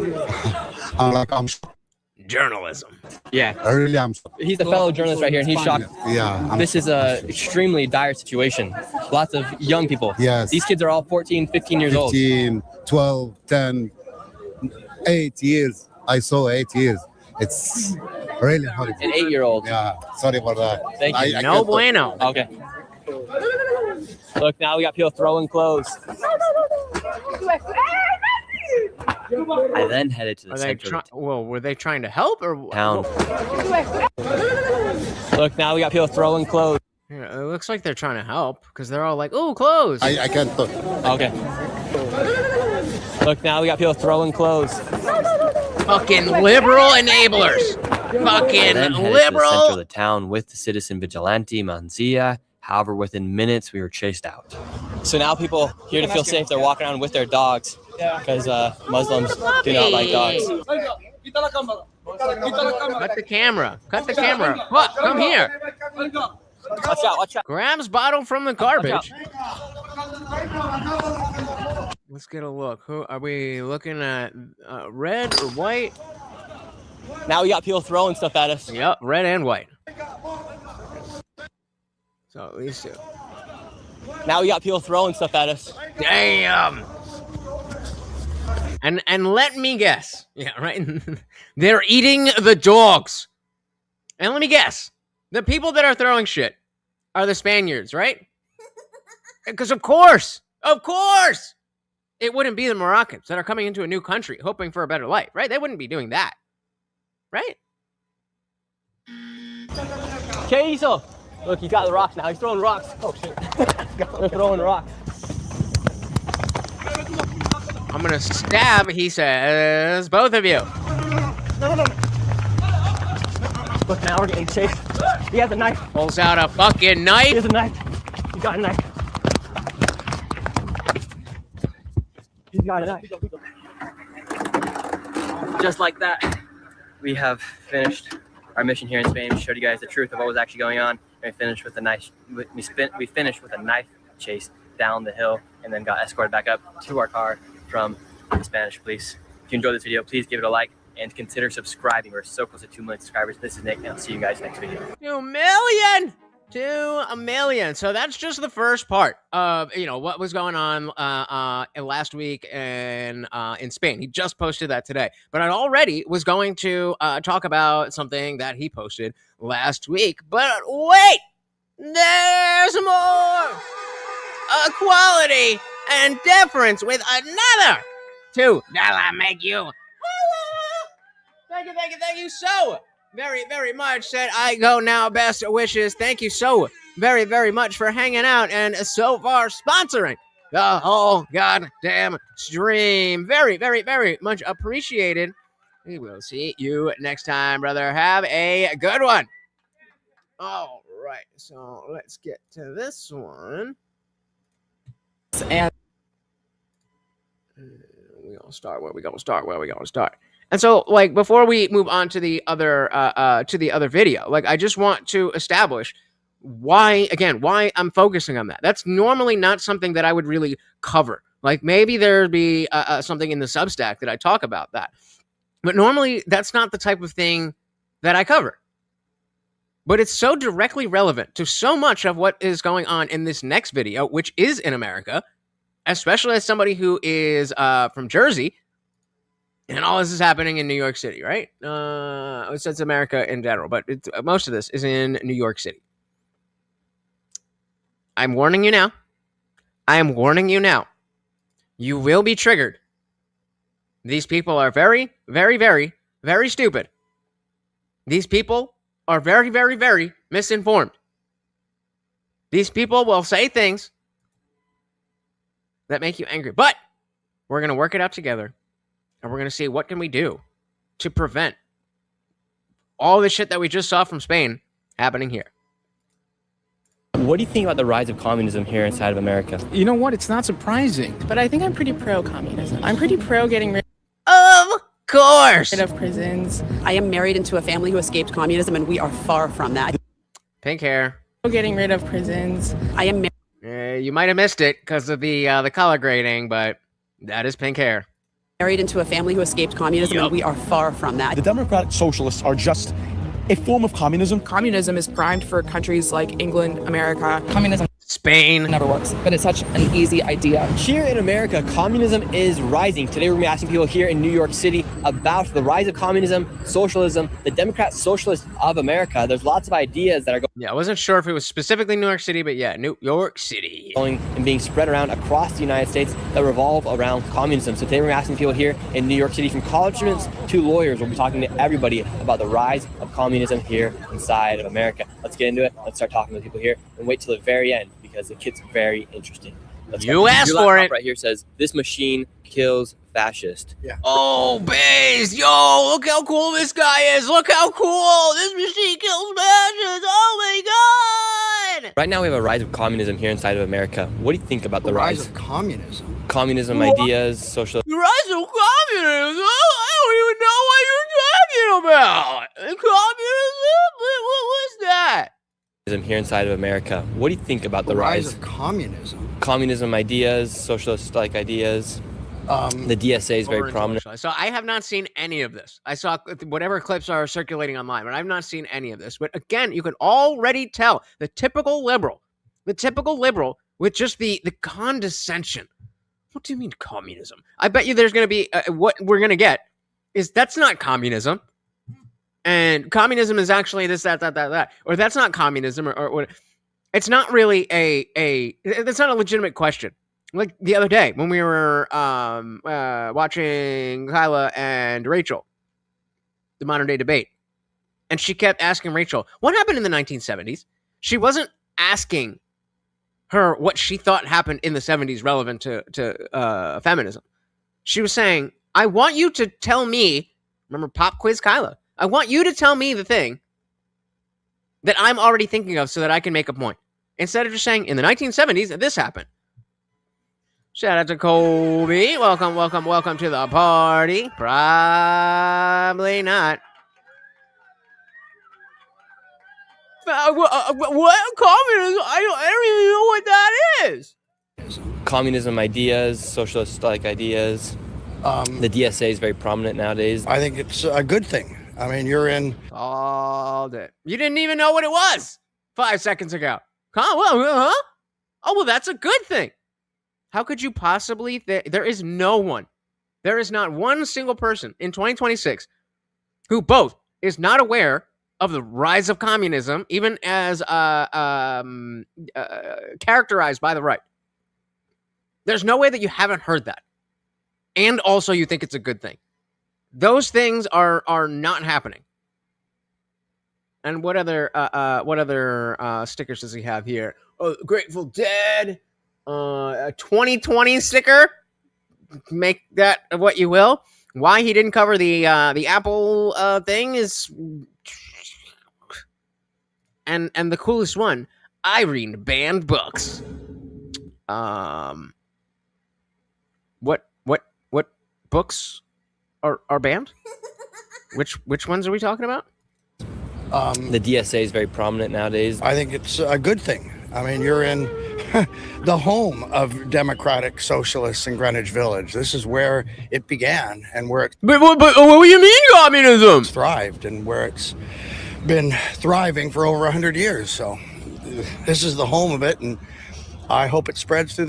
Probably, but that's not banned. It's just not allowed in schools. The country. The more that we take care of each other, the better we are collectively going to be. Do you think if we tax the rich more, we'll have more resources to give out to those that need it? Obviously, it's how could you even think that taking the money from the people who make the money would not make more money? Stupid. Obviously. I told you. I clocked it immediately. The fucking condescension. They all think they are so superior. Do you think if we tax the rich more, we'll have more resources to give out to those that need it? Obviously, it's so freaking stupid. The billionaires are not paying taxes. And if they just paid their share, we would have health care for all, for instance. And what do you think? I didn't either, but I'm going to assume that's something about how fascists are bad. Think about, for instance, a lot of people say, like, we need to tax the billionaires more. But then we also see all this fraud that's taking place here inside the United States. Do you think if they just got rid of fraud, we'd have enough resources for everyone? Just because some thieves are stealing some stuff doesn't mean that we should stop the system. Just because thieves are stealing stuff doesn't mean that we should have laws around stealing stuff. And stop taxing people and stop helping people. Just because some people cheat doesn't mean you should wipe out the system. Agreed on principle. So if we're saying that we have a fund that you pay, like, let's say there was something when I worked at one of the restaurants, we had a little, there was a little fund that you could put some of your paycheck into, that if anything happened in one of the servers or cooks or like your house burned down or something, there's a little, just a little vault of money that would help you. And it wasn't, nothing you had to do, but let's say that's how it works. Everybody pays in whatever they can, and everybody gets what they need. If everybody's constantly taking out more than they're putting in, then it's not a good system. At least not for the people there. And so, yes, communism would work in a utopian society where everybody is the best person ever and doesn't care about anything. But that's not what this is. This guy's a thief, probably. Just because people steal. Stealing's not that bad, guys. If we tax every billionaire 50%, it wouldn't make a dent in our national budget. Corruption and bad spending is the problem. We just need to tax more. If we just tax the billionaires, that'll fix it. And since Zoran's taken office, there's been about a lot of millionaires and billionaires have left the city, and there's now. Well, there you go. That's why this is directly connected to some old schmuck in the park. Taken office, there's been about a lot of millionaires and billionaires have left the city, and there's now it's estimated that there's like $11 billion that will no longer be able to get collected from taxes here inside New York City. Do you think by taxing the rich, more people will flee New York? No, and I don't believe those. Nope. People who are getting more of their money stolen by state law are not going to leave that state that has the law. What? What? Well, I mean, it depends on scale. If you have 10 people, communism can work perfectly fine. Inside New York City, do you think by taxing the rich, more people will flee New York? No, and I don't believe those numbers. Of course you don't. Why? No principles, just positions. So trust the experts, except when they say things that I don't like. Everybody wants to be here, so there's no reason for them to leave. What do you think about the rise of communism here inside New York City and across America? It's deplorable. Absolutely deplorable that we're allowing this to happen. Everyone needs to just grow up and wake up. What do you think about the grow up? Grow up. It is a children's view of the world. To think that that could work on a global scale or even a national scale is a juvenile dream. When this to happen, here we go. Everyone needs to just grow up and wake up. What do you think about the rise of communism here inside the United States? The rise of communism? That would be hard for me to answer unless we have a shared definition of communism. Oh, brother! Yeah, so for instance, right now here in New York City, they're now freezing the rent. They want Medicare for all. That's free Medicare. And she's going to go, well, you're just saying things that are services. Like communism is actually a type of thing. She's 1,000% going to over-intellectualize this conversation. They want to tax the rich, redistribute the wealth. Zohar Mandami, he also wants prisoners to get released.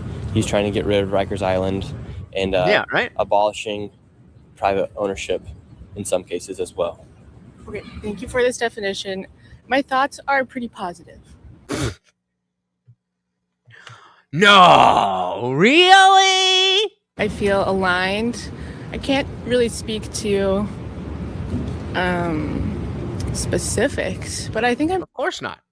I don't have any idea what I'm talking about, but it makes me feel warm and fuzzy inside.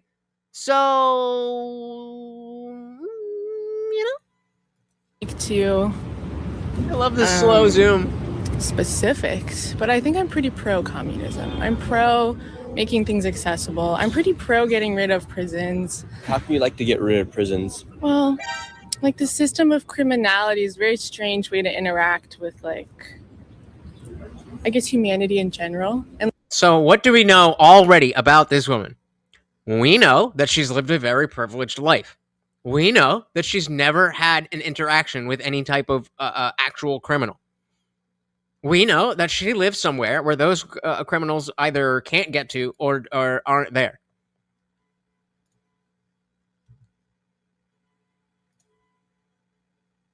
We know all of those things based on 3 sentences. Like things that, as a species, we're not interested in, like perpetuating. I think it's kind of backwards. And so I'm not certain what prisons are actually doing for our society. They're keeping the criminals out of it. They're keeping the criminals out of it. Stupid. Shout out to Soup. Welcome to the party. It's like I'm pretty pro, just like letting shit happen. So far, I've just been kind of moseying through life, and I'm pretty happy. As she thinks, as she goes home to her cats and cries. Oh man. Let's dive back in. And so I'm not certain what prisons are actually doing for our society. And so... Would you like to have criminals out in the open? Do I want criminals out in the open? Sure. I'm fine with that because... So what I said before about how she's never had an interaction with a criminal. Got him! Got him!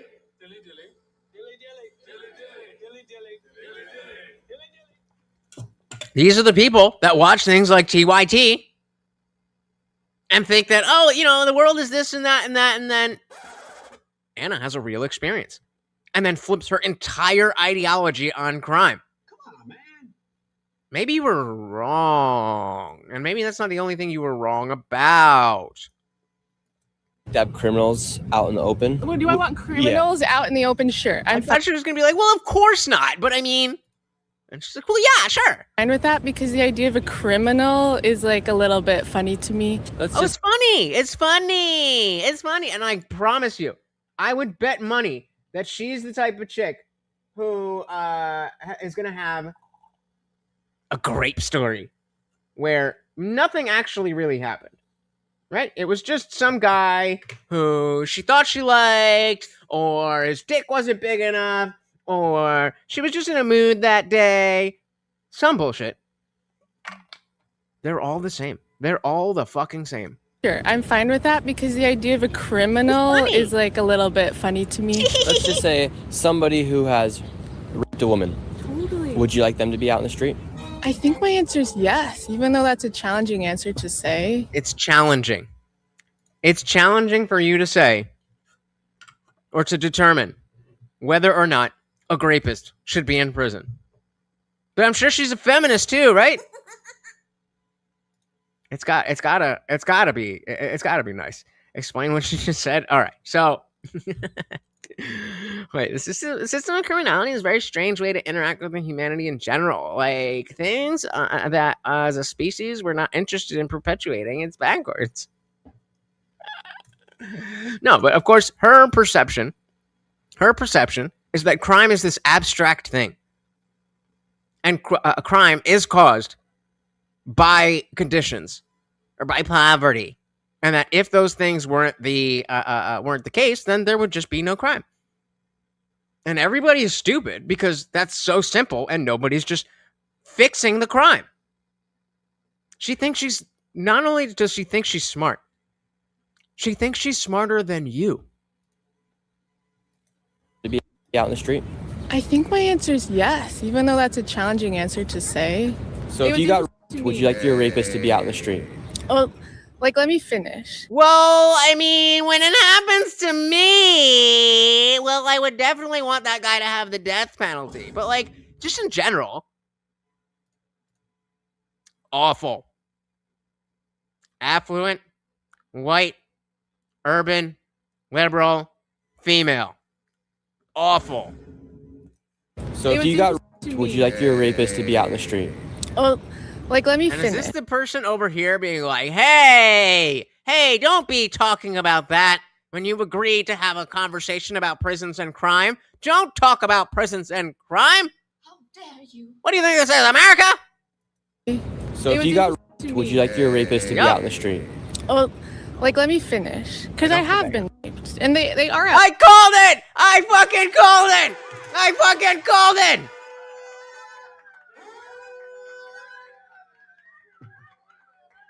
I don't believe you. I don't believe you. I don't believe you. I don't believe you. That didn't happen. There is nobody who's gone through that experience and would say, no, yeah, just let him walk free, whatevers. Whatevs. To be out in the street. Oh, like, let me finish. Because I have been raped. And they are out in the street. And I'm not sure, like, them going to jail is a solution.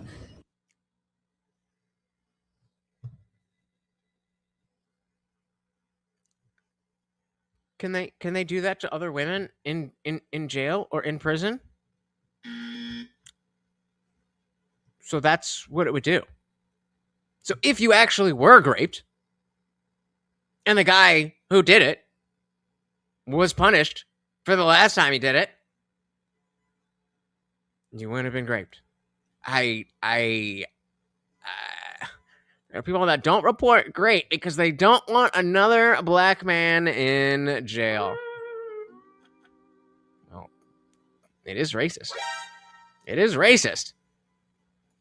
And I'm not sure, like, them going to jail is a solution to, like, whatever's going on inside their heart, or even my own heart that, like, contributed to that experience that I'm having. And I don't want more people to get raped, but I don't know for certain. Anything at all? We know that. Like, going into a jail in the United States. Please, Nick, please give the most basic pushback about the just physical proximity. If you are in a jail, you have less physical proximity to women.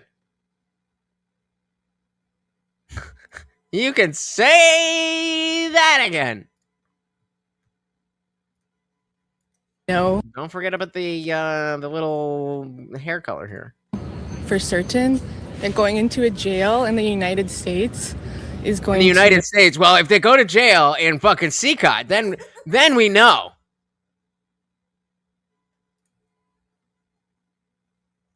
I mean, the irony is that she's not completely wrong. She's not completely wrong that the prisons or the justice system, the legal system, it's not doing what it's supposed to do. She's not wrong there. She's just stupid to thinking that just abolishing it is the answer. for certain that going into a jail in the United States is going to shift anything inside of their like operating system so that they'll make a different choice again. Wow. He's like, what do I even do with this? What do I do with this? Operating system so that they'll make a different choice again. Wow. Well, thank you guys so much for your time. And is there He's like, this one's not worth it, guys. one last message you'd like to give the people about potential the rise of communism or freeing the people inside the prisons? Just like free yourself from the own prison in your heart, and then maybe we can get somewhere. I mean, now my life is I didn't think about my heart being a prison, but now I do.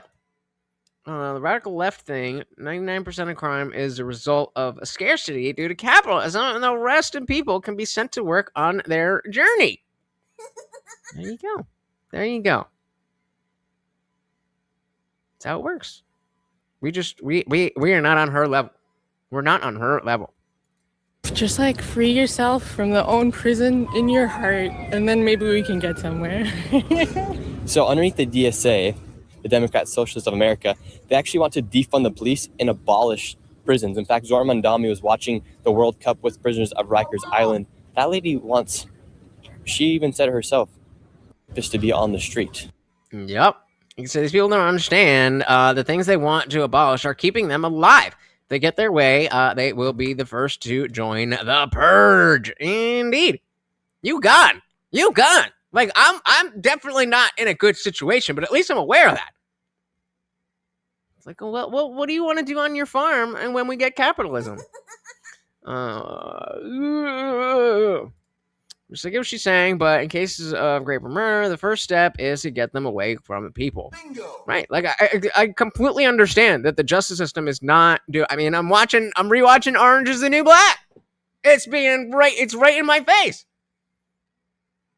But abolish the prisons? Stupid. Come on.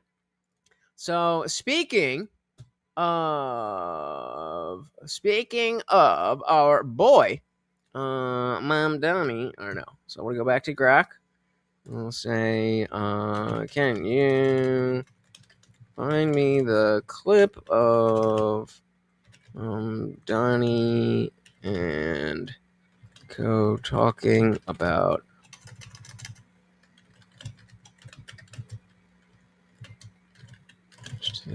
grocery stores. All right, let's let that play for a minute while it's thinking. This fucking guy. So I prefer exile as a solution. Send them all to Morocco. Well, then they're just going to end up in Spain. Let me see. We got this. That lady wants, she even said it herself, just to be on the street. It's a bit crazy. Can you be a communist and also be an American patriot?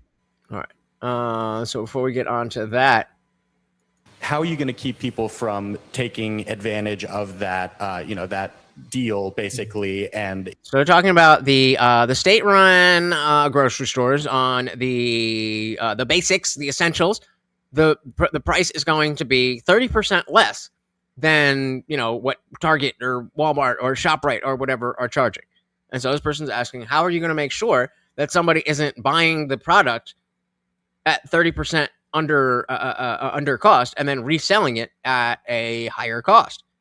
Because I mean, even though very obviously, if something is $10 and then they're selling it at the state-run grocery store for $7. Well, you're not going to make, you're not going to sell that again for $10. But even if you sell it for $9, you got a business, baby. You got profit.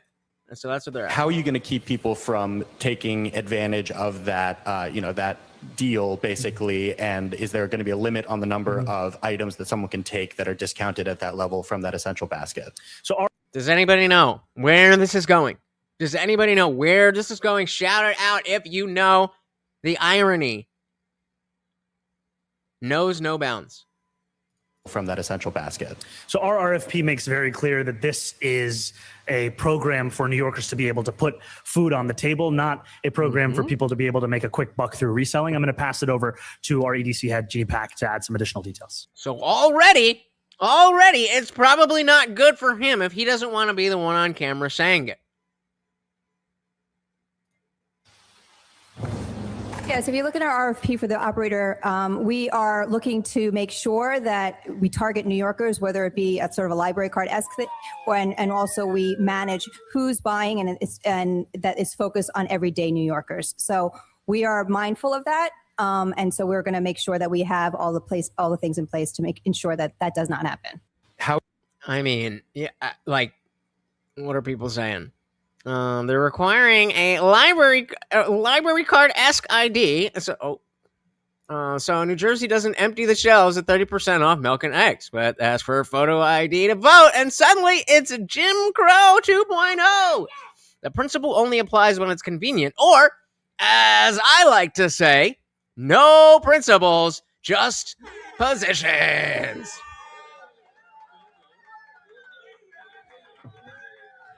You really can't.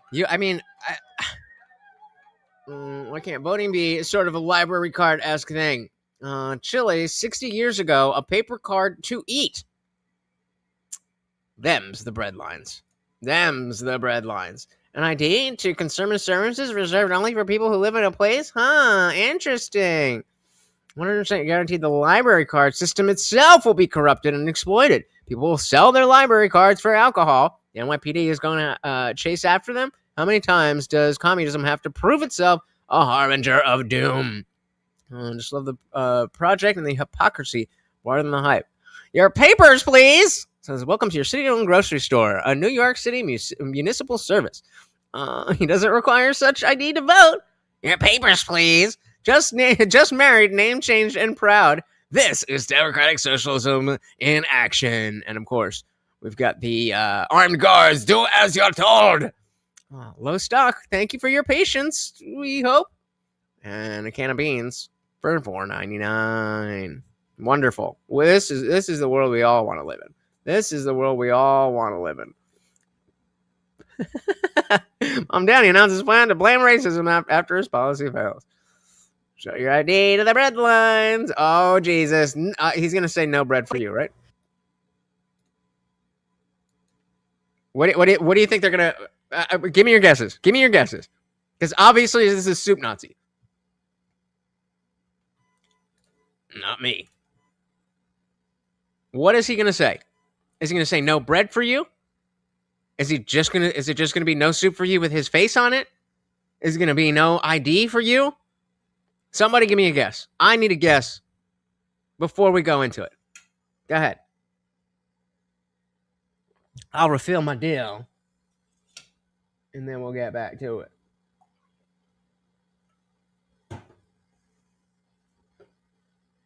Don't cheat if you already seen it. He says no soup, no bananas and rice for you. That would be funny. Let's see.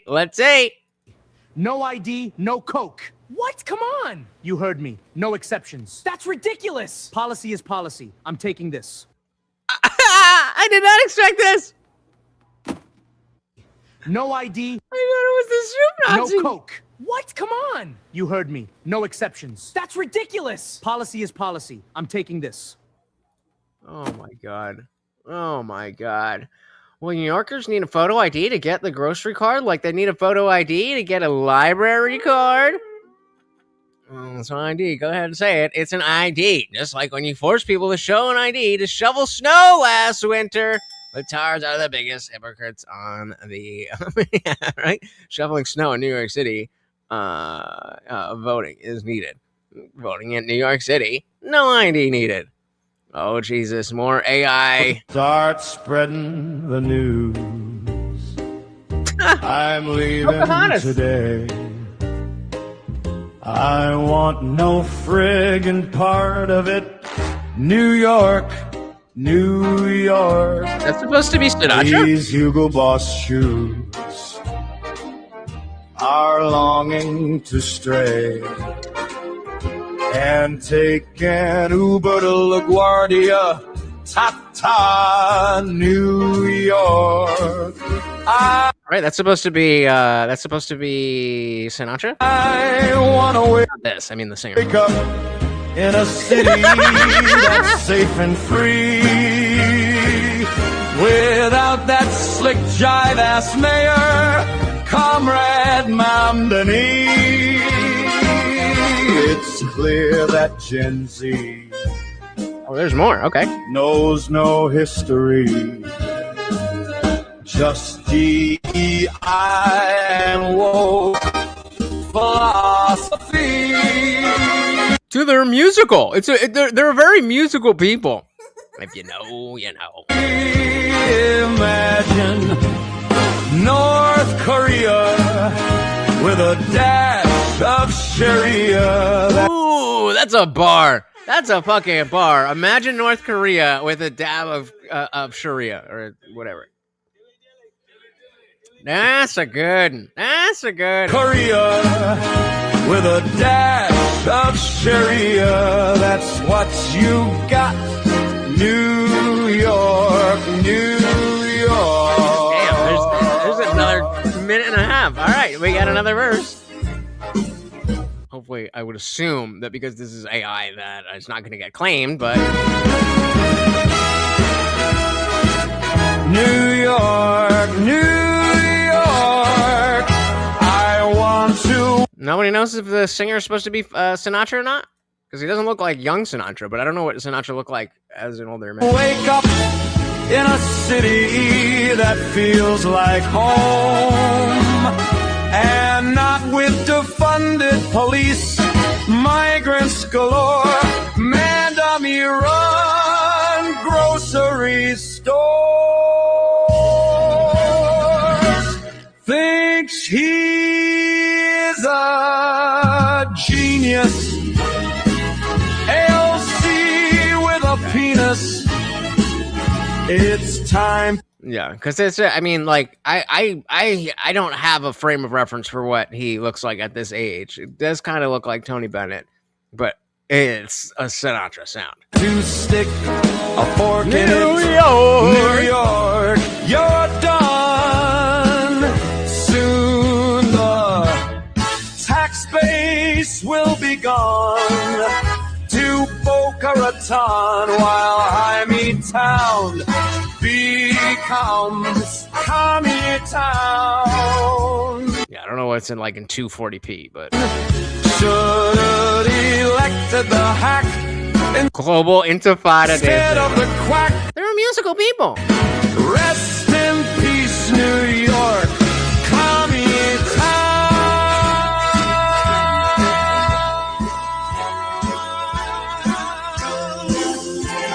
New York, Commie Town.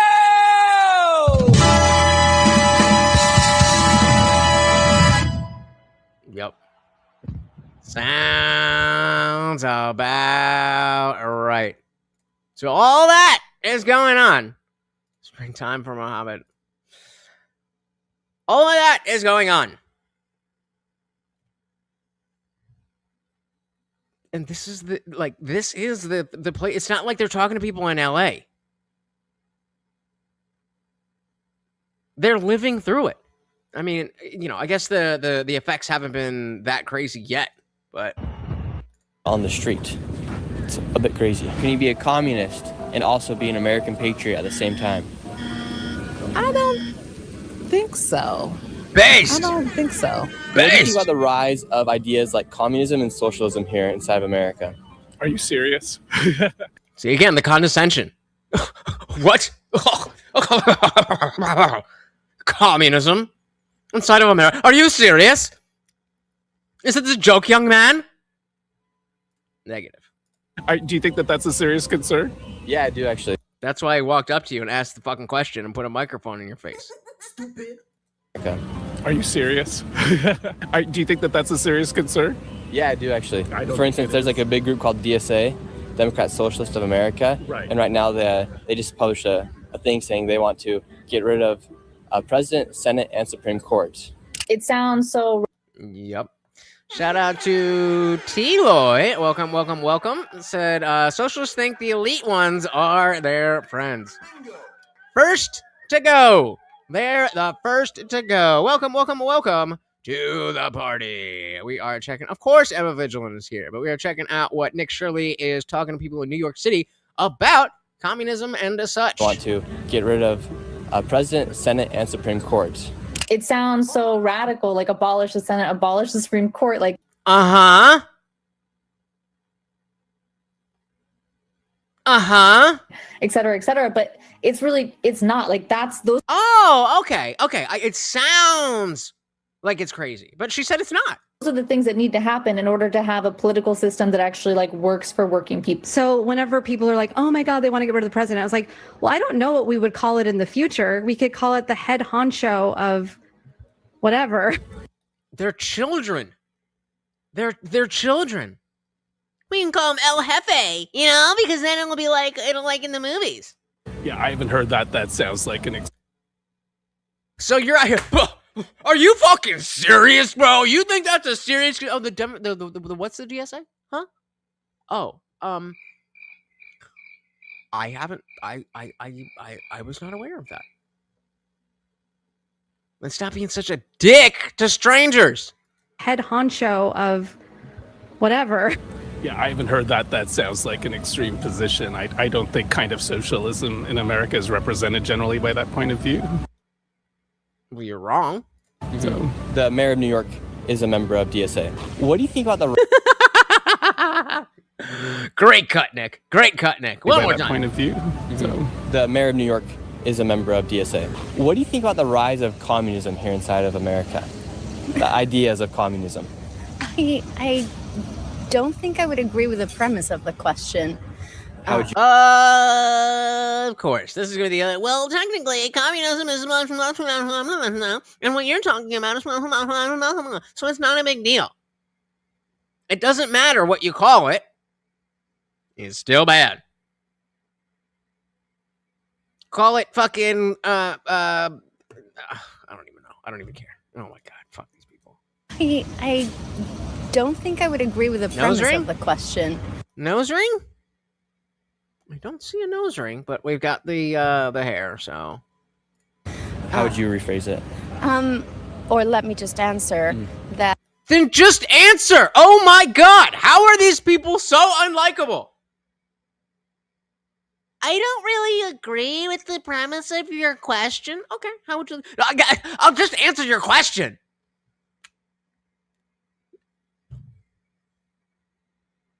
I was not ready for this. I was not ready for this, and I am not drunk enough for this. How would you rephrase it? Or let me just answer that I don't think communism is rising in America. What do you think about some of the ideas That's not answering the question. that are becoming very popular here inside the United States? I'm a professor here at NYU. Of course! Of course! What is there even to say? I'm a professor here at NYU, and so everything I say is going to be completely opposite to how the world really works. I think about some of the ideas that are becoming very popular here inside the United States. I'm a professor here at NYU, and I can tell you those are not communist ideas, right? Told ya, called it! Technically, that's not communism. And so the fact that everybody has to pay for this, that, and the other, even though they don't want it, and that it's not communism. So I win. Those ideas can belong to a social justice agenda or a left liberal agenda, but I wouldn't describe those as communism. So I think in order for your question to work, Condescension. The assumption that communism equals those things needs to be rectified. You got these. So remember when he asked you to rephrase the question?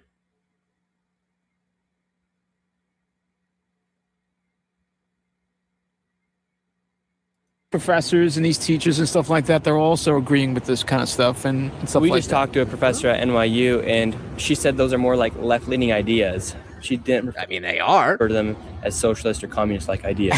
Oh, of course. Not mutually exclusive. Of course, yeah. It to me, he said the same thing I did. Of course. It's all the same. It's all the same. It's just different degrees of it. That's all. What's the truth about the rise of communism here inside the United States? There's a few things. So one, a lot of our younger generation, they've been taught about Nazism and fascism. They have not been taught about communism. They have not seen the little black book of communism. They've not seen the piles of skulls. They have no idea. People like myself are actually from Russia. We know what the reality of communism is. To them, it's this la-di-da sort of fantasy life. After all, Karl Marx himself was an unemployed loser who sat there writing about things that he was just making up, pontificating. There was no connection between him and... Hold on. Hold on. Is Hassan Piker the modern day Karl Marx in the worst possible way?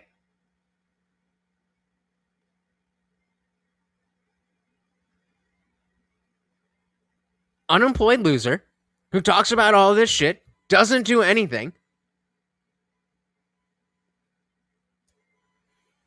I don't know. It could go either way with the professors. It could go either way with the professors because they could be the ones that are lying to push the agenda. But we're at the point where like someone of her age very easily could be the one that is brainwashed, as opposed to actively knowingly lying. It could go either way.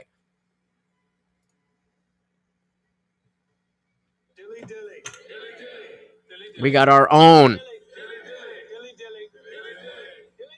We got our own Karl Marx to deal with. Jesus fucking Christ. Who sat there writing about things that he was just making up, pontificating. There was no connection between him and reality, not at all. So that's one thing, right? The other thing is that we have, I think someone called John Doyle, who's on the internet, he refers to it as, what was it? Gay race communism. Gay race communism. Hold on. I just want to check. So let's look at the 2-hour mark. Clip it. Hopefully, StreamYard, did you hear me? Clip the thing about Hassan. John Doyle, who's on the internet, he refers to it as, what was it? Gay race communism, right? So it's not just white liberals with communism. It's now also this like weird I don't know, man. Again, you have to understand how long the hyper intellectualization of this stuff has allowed people to think in these these circumnavigatory ways. I don't know if that's a word. Circumnavigational? Whatever. They have the words to say, no, it's not this because it's that, and that goes that, and they completely circumnavigate what they're actually talking about, and they believe it. I'm not saying that you're wrong, that she's not a liar. What I'm saying is we've gotten to the point where there's plenty, probably more people who actually believe this stuff than the liars who are like, we're going to take over with this shit. There's way more people of the former than the latter. Even still, cope is cope. Marx is an unemployed loser who hated his successful father for being a success and rebelled by being a useless stain on humanity, just like Hassan. White anti-oppression, this idea that the only way to make up for some sort of white guilt people have is to redistribute assets, and it has to be done in these kind of multicultural, sort of largely failing cities. And then there's a third thing, and I think this thing is something that's very scary and we have to really be aware of. And then there's a third thing, and I think this thing is something that's very scary and we have to really be aware of. Not everyone knows about this. It's called the red... Not everybody knows. Not everybody knows about this. It's called the what? And I think this thing is something that's very scary and we have to really be aware of. Not everyone knows about this. It's called the Red-Green Alliance, which is basically... The Red-Green Alliance. Now, I have not heard this, but I am going to assume that it has something to do with Islam subverting the Democrats to take over. That's my guess. I've never heard the Red-Green Alliance in my life. That's my guess based on context clues. That Islamism, which is very much focused on conquering the West, has seen that the best way to infiltrate the West is to undermine its nationalist institutions through communism, because communism always inherently has been anti-nationalist. Fucking got it. Fucking got it. Why is it? What's the red and the green though? Why the Red-Green Alliance? But I knew. I mean, there's, you look at a lot of Islamic countries' flags, and there's a lot of red and there's a lot of green. I don't know. Anybody know? And has been obsessively humanist and obsessively egalitarian, right? So it wants to abolish borders, it wants to abolish nations. It's all about class, and it's all about everyone being one soup of humanity. And these Islamists are smart. People don't know this. In the 79 Islamic Revolution in Iran, the Ayatollahs rallied all the students with communism. We're going to be together. And then the minute they overthrew the Shah, all their heads were cut off. That was the end of that. And why do you think communism is kind of on the rise here inside the United States? Well, let's go back to that guy. That guy knew his fucking shit. All their heads were cut off. That was the end of that. And why do you think communism is kind of on the rise here inside the United States? It's not communism. It's just gay socialism. Fear. Americans are scared. They're scared of losing what they have. That I will agree with. The amount of fear that some of these people have over basic shit is insane. I mean, this is obviously this is obviously connected to like gay race communism, or not gay race communism. Get that on the brain. No, obviously that has to do. Where are we? There we go. The fuck did I just say? Oh, TDS. Has to do with TDS. They're so afraid. They are legitimately afraid. They're afraid of minorities. They're afraid of women's rights or women. So I think it's all fear-based. I am married into a family who escaped communism, and we are far from that. I think people like to throw around the word communism because they want to scare people so that they won't vote for other things because of fear of communism. Hard to read that one.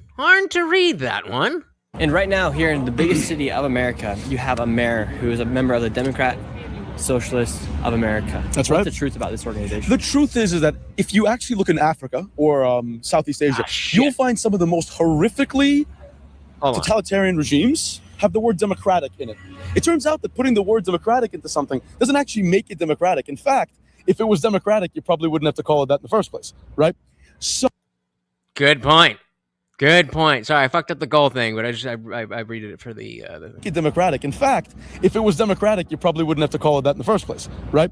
So the democratic socialists are just a form of communism trying to pretend that, we're just like Norway. Well, first of all, Norway is capitalistic. Like you said, the paternal resentment and bourgeoisie background is a common thread among communist revolutionaries in history. That's the only way. That's how I knew that the girl with the glasses has never engaged with a criminal and is lying about being raped. That did not happen. Liberty say communists are either elitists or street people, but the fact that so many middle-class people are starting to be sympathetic towards increasingly horrible socialist policies is scary. Bingo! That's what I'm saying. When we're all like, this bitch is lying. I don't know, man. Maybe. Certainly maybe. But it is equally, if not more likely, that she's the one who's been lied to and believes the bullshit. We were talking about this when the trans stuff was more popular. We have the trans activists who know that it's all bullshit and are pushing it for either political or other reasons, like the doctors making money and shit like that. And then there's the people who genuinely believe in the bullshit. Now, as wrong as the people who genuinely believe are, that is a different class than the people who are actively trying to subvert the political landscape, like Imam Dani. Very, very different. In the same way, when we were talking about Spain, the people who are telling poor, dumb, young Moroccans Remember, we read the thing, average IQ 74. These young, dumb kids. Hey, if you go to Spain, you'll have work and money and stuff, which you don't have here. Why are we blaming the retards? Let's blame the people who knew better. Let's blame the people who knew better and know better. Shout out to Jason Beaches. Welcome, welcome, welcome. I'm not doing communism. I'd rather die a bloody mess on the streets than give up my freedom. Dilly, do that.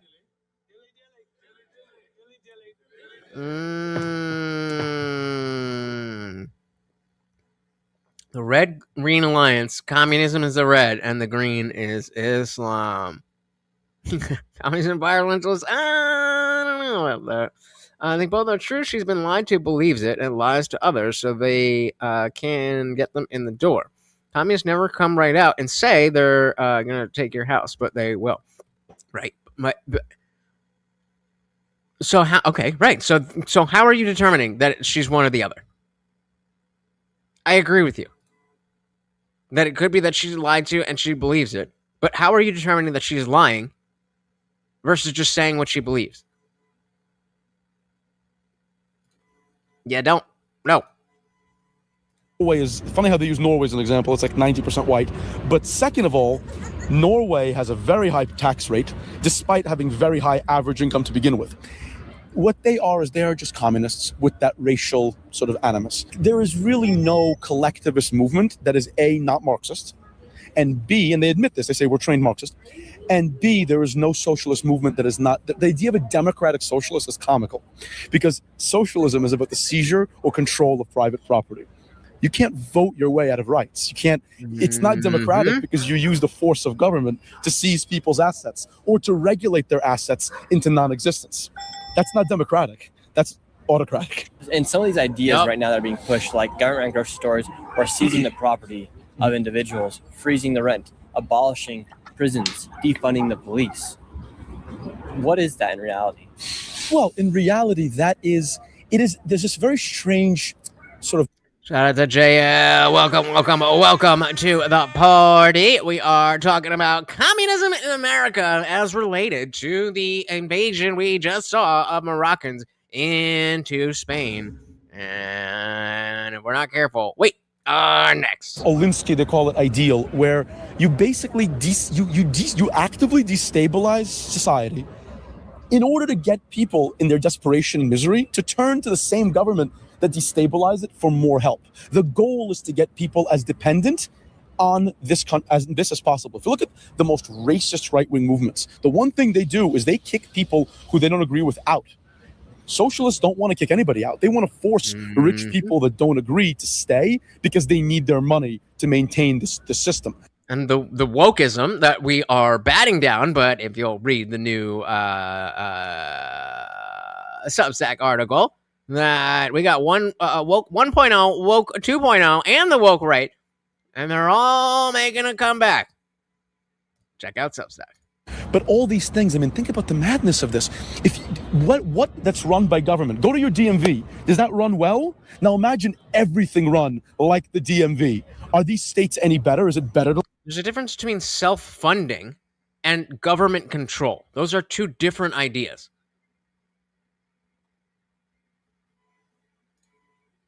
Extremely ignorant to assume it's easy not to rely on the government. Yeah, you just work.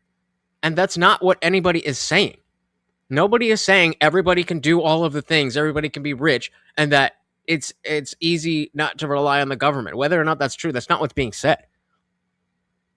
What's being said is that these people are presenting an idea that is not conducive with either the label that they're giving it or the framework of the nation that they're trying to enact it. None of that is relevant to what he said. Listen again. Let's go back. Race to get people to turn to the same government that destabilize it for more help. So he's saying, regardless of whether people can self-fund or whether it's easy or not to rely on the government, the point is to get more people to rely on the government. No comment on whether it's easy or hard or good or bad. Is the mechanism. We want people to be more dependent. The goal is to get people as dependent on this as possible. If you look at the most racist right-wing movements, the one thing they do is they kick people who they don't agree with out. Socialists don't want to kick anybody out. And so what he's saying there is that, and you look at the far right, they will kick people out because they are sticking to principles, whereas the socialists, they don't care because they just need bodies. They just need the numbers to get past where they want to be. And then once they're in power, then it doesn't really matter who did or didn't vote for them. They're already in power. They want to force rich people that don't agree to stay because they need their money to maintain the system. But all these things, I mean, think about the madness of this. If what that's run by government, go to your DMV. Does that run well? Now imagine everything run like the DMV. Are these states any better? Is it better to live like this? We talked a lot. Nope. Literally said the lie is in the degree. Socialism is a process that leads to communism. I'm convinced she's lying because she's a teacher who would know Marx. It's never enough until they create the new commie. I'm not convinced. I think you're underestimating how. It feels to me. Where is this guy?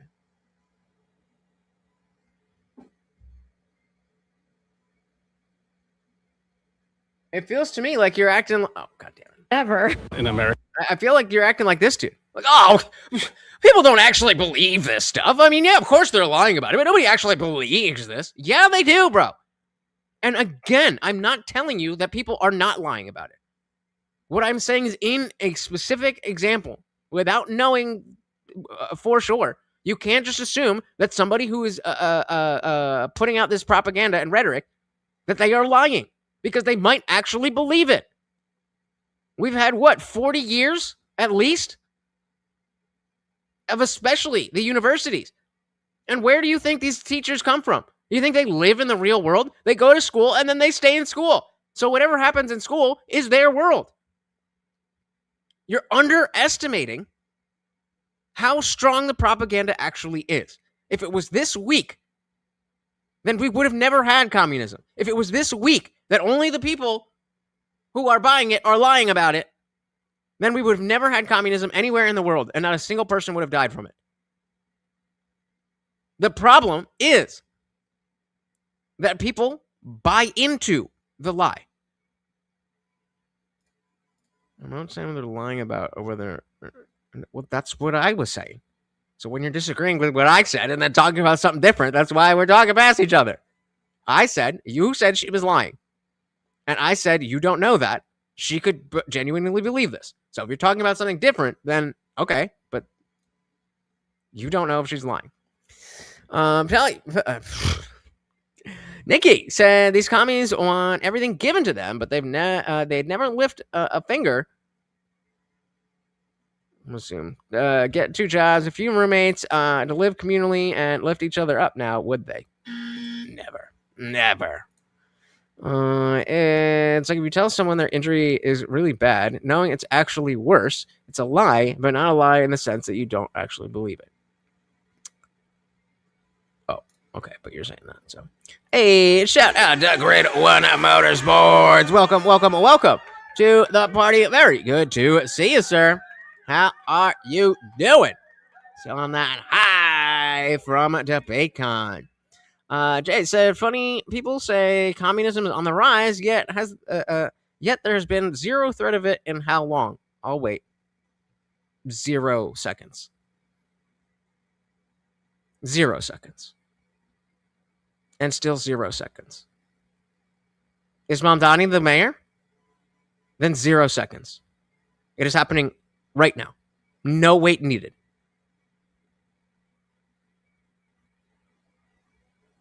That's crazy, bro. You gotta watch the news. Force rich people that don't agree to stay because they need their money to maintain the system. But all these things, I mean, think about the madness of this. So, Liberty, do you think that JL is lying? Or do you think that he actually believes, no, that's different. He's just a socialist. Socialism, exactly. There you go. So yes, JL, he is a democratic socialist, but as this guy has just been explaining, that is not a thing. And socialism in and of itself is the road to communism. Then we layer on the taqiyya and other aspects of Islam. They're taking over the party so that they can take over the country, so that they can take over the... I mean, you could, theoretically, but they're not going to want to. It's like asking a gambling addict, well, can you just stop at one hand? If you're winning every one, why would you? What that's run by government? Go to your DMV. Does that run well? Now imagine everything run like the DMV. Are these states any better? Is it better to live like this? We've talked to a lot of college-age students and people that work at colleges today, and they say this isn't really a rise of communism. They say it's more like left-leaning ideas. Of course it's communism. You can try to name it anything you want. The distinctions are pathetically non-existent. Yep. You can. That's exactly what I said. Whatever you want to call it, that is bad. Interesting. Let's put that to a poll because, I mean, this is the point. People love him. Will Donnie get re-elected? What do you think? What do you think? Larry says, once people want something, they will try over and over to get it right. That's why government is such a threat to individuals' liberty. Yep. Oh no, we're not like a communist. We just want to vote you into having no property and like the government controlling everything, but it's not communist.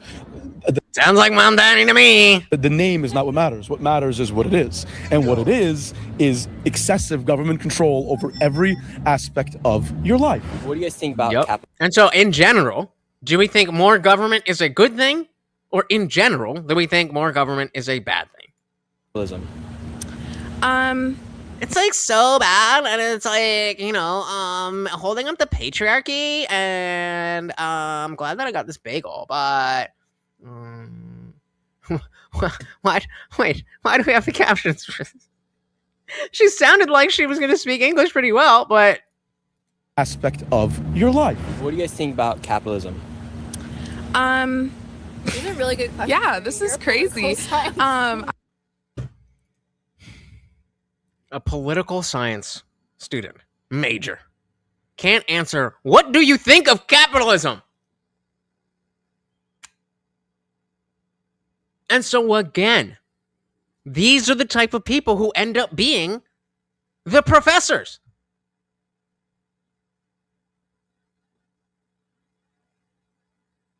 When you see that these people actually believe, or rather don't know enough to see the error in their ideology, there's no reason to think that she wouldn't get hired as a professor with these ideas. Because even if the one we saw before is lying, they're lying with the purpose of convincing people like that. So then they hire those people and they don't have to lie. Because they already believe the bullshit. More government is gayer. Bingo. Yep. Nikki said, socialism is the bridge between the economics of capitalism and the economics of communism. This is pretty crazy. Yeah. Jason said, I feel like Democrats electing jihadi to deliver communism is the left getting back at us for electing Trump. Yep. But it's like drinking poison to get mad at somebody else. Like, I mean, you know, you won't have to deal with the problem anymore, but I don't think it's going to go the way you want it to go. Socialists destroy the natural stomp cards in capitalism, and then socialists blame capitalism, and the solutions are always more socialism, eventually leading to communism. The incrementalism, indeed. Well, everything say is bad about capitalism in the U.S. is caused by socialist policies. Irony. All right, so let's get back to this chick who can't answer the most basic question of why she's paying probably $70,000 a year to learn this basic question. These are really good. Yeah, in case you missed it, this is a really good question for you. You're a political science student. What do you think? What do you think of capitalism? Not what do you think of the founders of capitalism? How do you think capitalism compares to? Just what do you think of capitalism? That's basically capitalism good, capitalism bad. That's the most basic you can get, and that's as far as you need to. So what are you doing in class if this is where you're at? Yeah, this is crazy. I would say that capitalism, in its true form, not awful, but right now we're currently in late stage capitalism, and that's affecting everybody. The cost of a bagel should not be $7. The cost of a matcha should not be $10. Fair. And currently, so much of America is living paycheck to paycheck on minimum wage, and minimum wage is no longer even covering the cost of life. Did I X that out? Yeah. What percentage of people actually, let's see. What percentage of American adults are actually getting paid minimum wage? Let me check the latest numbers. One sec. The number is really small. As of 2024, 1% of hourly workers earned the federal minimum wage or less. So that's not a lot. So when people are complaining about, oh, people can't afford this, that, and the other because of minimum wage, then that really doesn't apply to the overwhelming majority of people. Right. The overwhelming majority make more than the federal minimum. Stupid bitch. She's a stupid bitch. I get the frustration. All right. Shout out to the brand new Substack article. Check that shit out. But yeah, so we're talking about less than 1% of the country.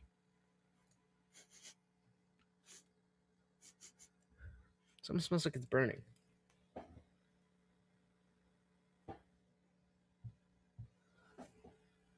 No, I think I'm bugging. Liberty said the cost of things is almost entirely inflated due to socialist policies. This is what I'm saying. Matcha in NYC is not expensive because of capitalism. Yep. But we get all the yuppies in there, and they're willing to pay $10 for a matcha.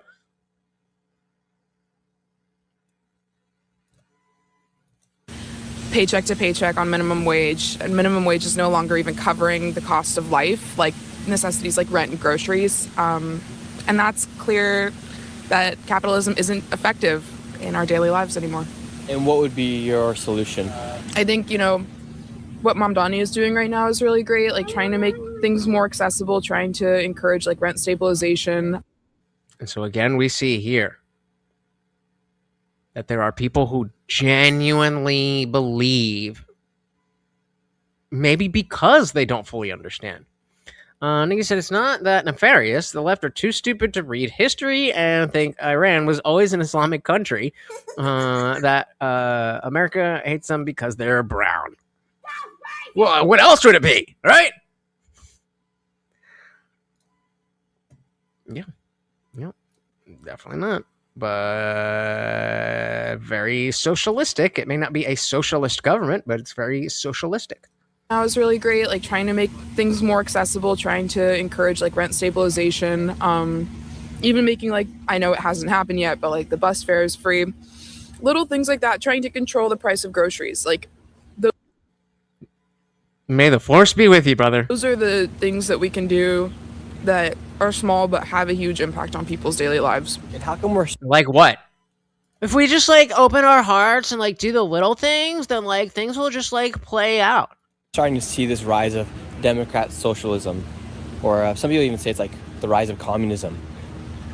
Like, why are we seeing it? Yeah, why do you think it's becoming a popular issue? Oh, I mean, I think it's because people are finally like realizing that capitalism isn't working anymore, especially late stage capitalism. Like, finally, won't somebody think of something other than capitalism? That's what the world is missing. That's what the world is missing. Somebody who thinks that there's a better way than capitalism. I can't believe we've never had anybody before Mamdani thinking that,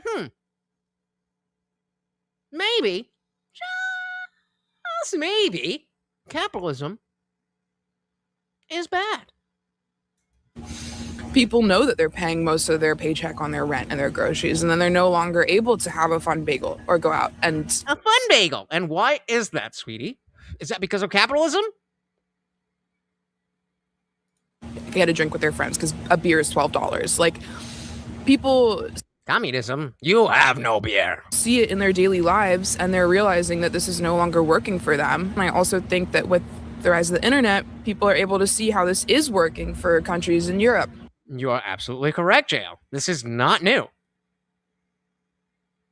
You go back in history, and there's been socialism and communism in country after country after country after country. And how do you think that those countries fare? How do you think the average person in a communist country feels? They feel successful? Do they feel hungry? You're correct. You're absolutely correct that it's not new. But as Nikki said, people don't read history.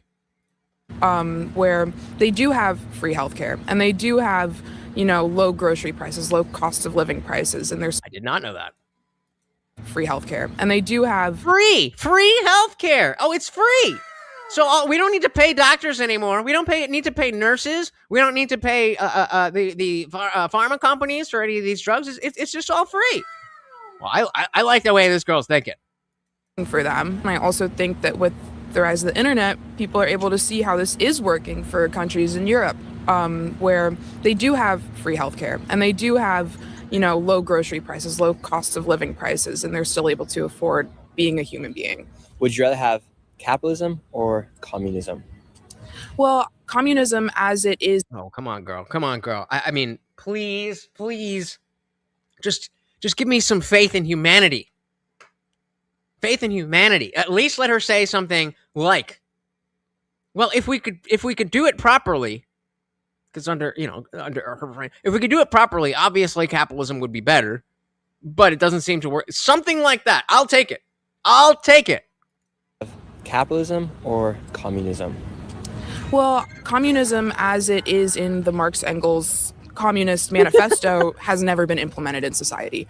You know, they say in the Communist Manifesto that communism is primed for countries like England, America, and I think the Netherlands as it was, you know, when they wrote it in the 1800s. So when they implemented it in Russia and China, they bypassed the sort of systems of industrialization needed. Well, wait, hold on. What is it that they've said that you disagree with? Or is making you say they have mental issues? Because so far, you've agreed with everything that they're saying. What makes you say this, despite agreeing with them? So when they implemented it in Russia and China, they bypassed the sort of systems of industrialization needed to make communism effective. Yep. Well, don't forget step 3. Step 1 is that's not happening. That was our boy over here, right?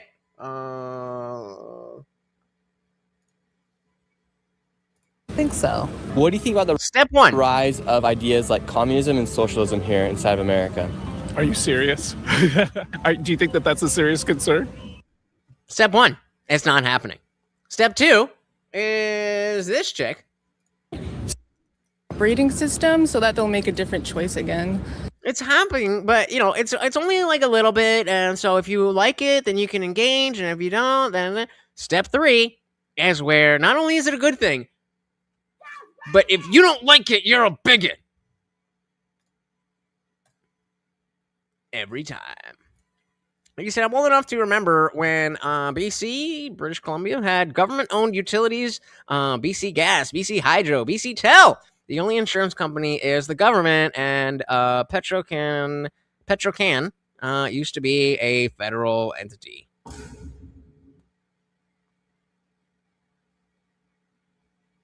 Sounds pretty government-controlled. You are. Okay, well, maybe I'm not saying you agree with every word that they're saying, but the principles that they're saying that, oh, that's not bad. You're like, yeah, that's not a bad thing.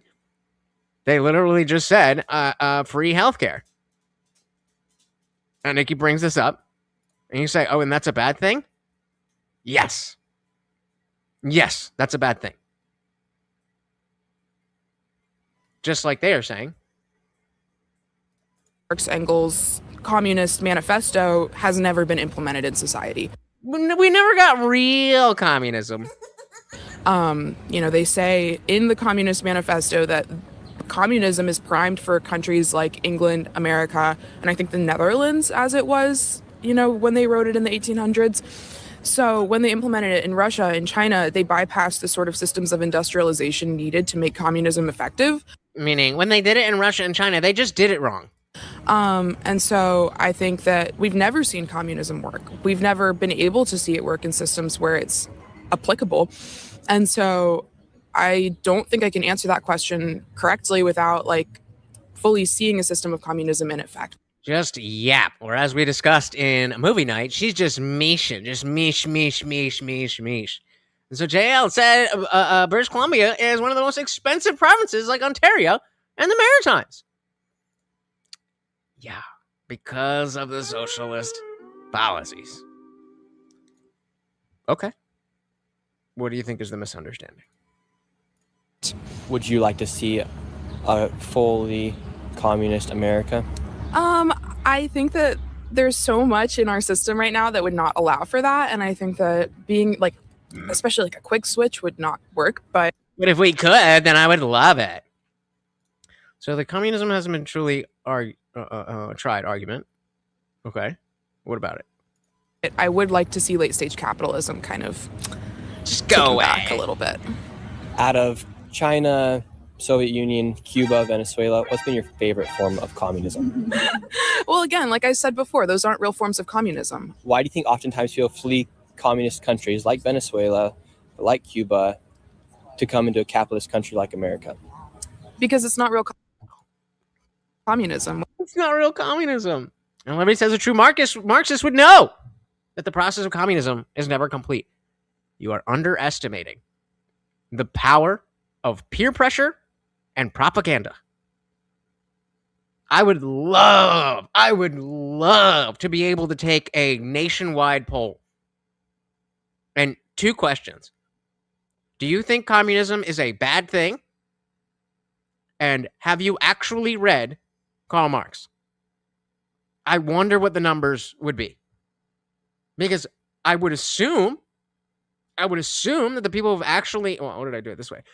I would assume that the people that actually read Marx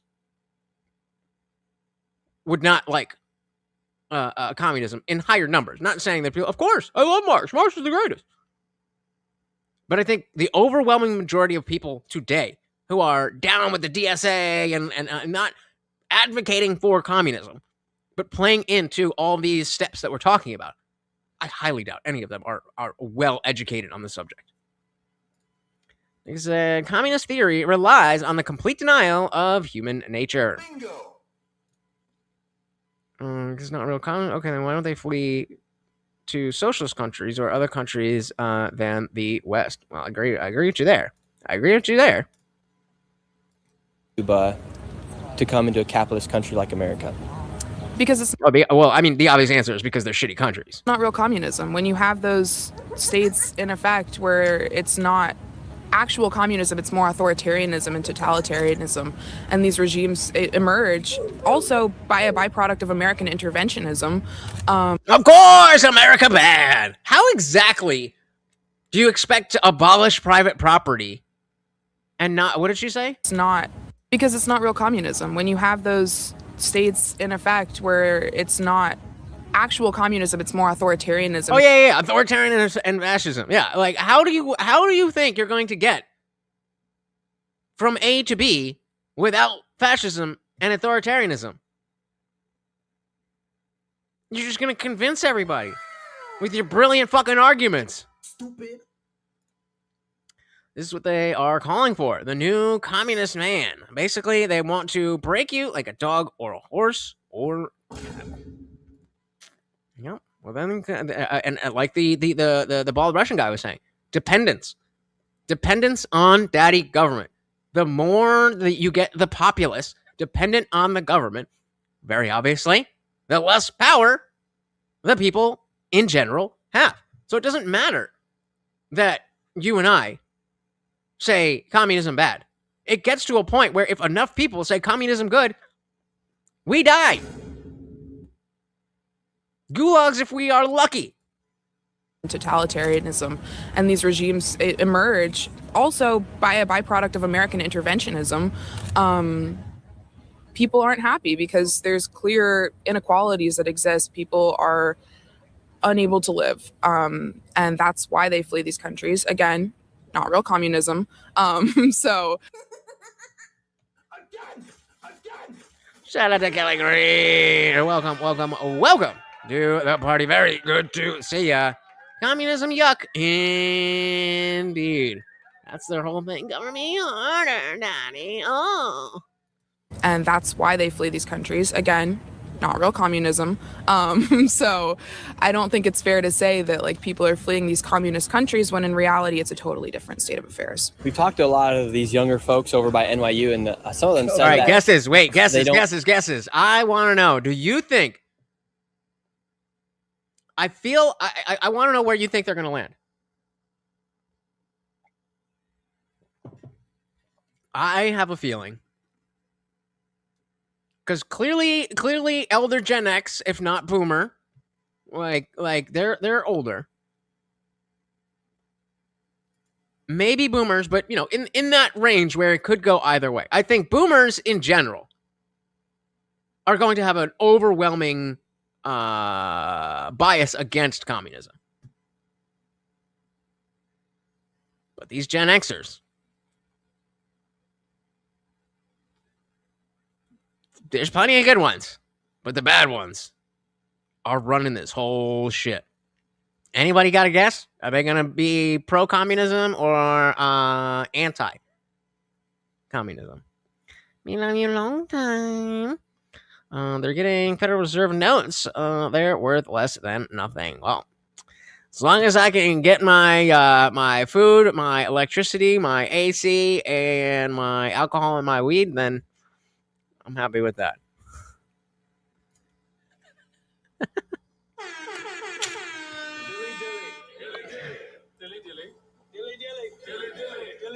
Dilly fucking dilly.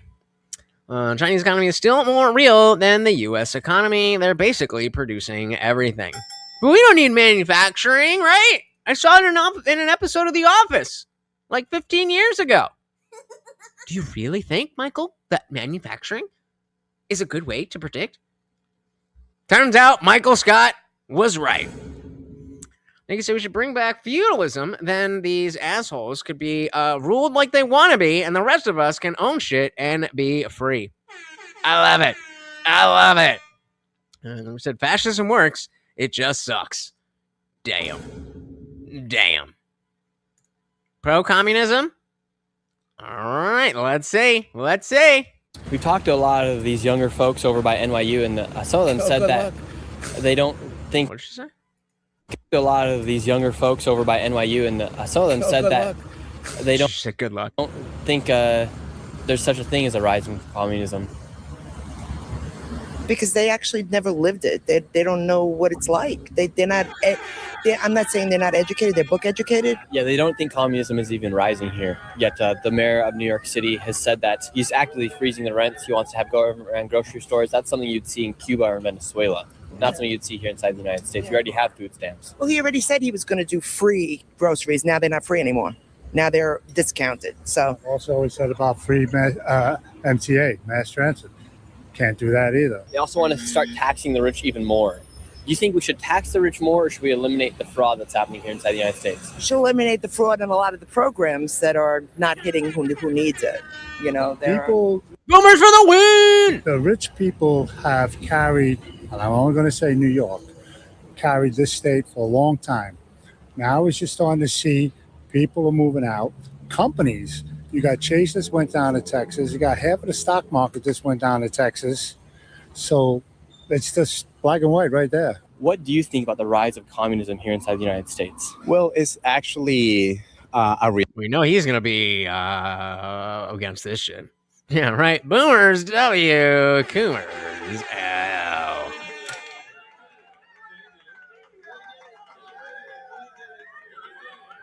Dilly fucking dilly. What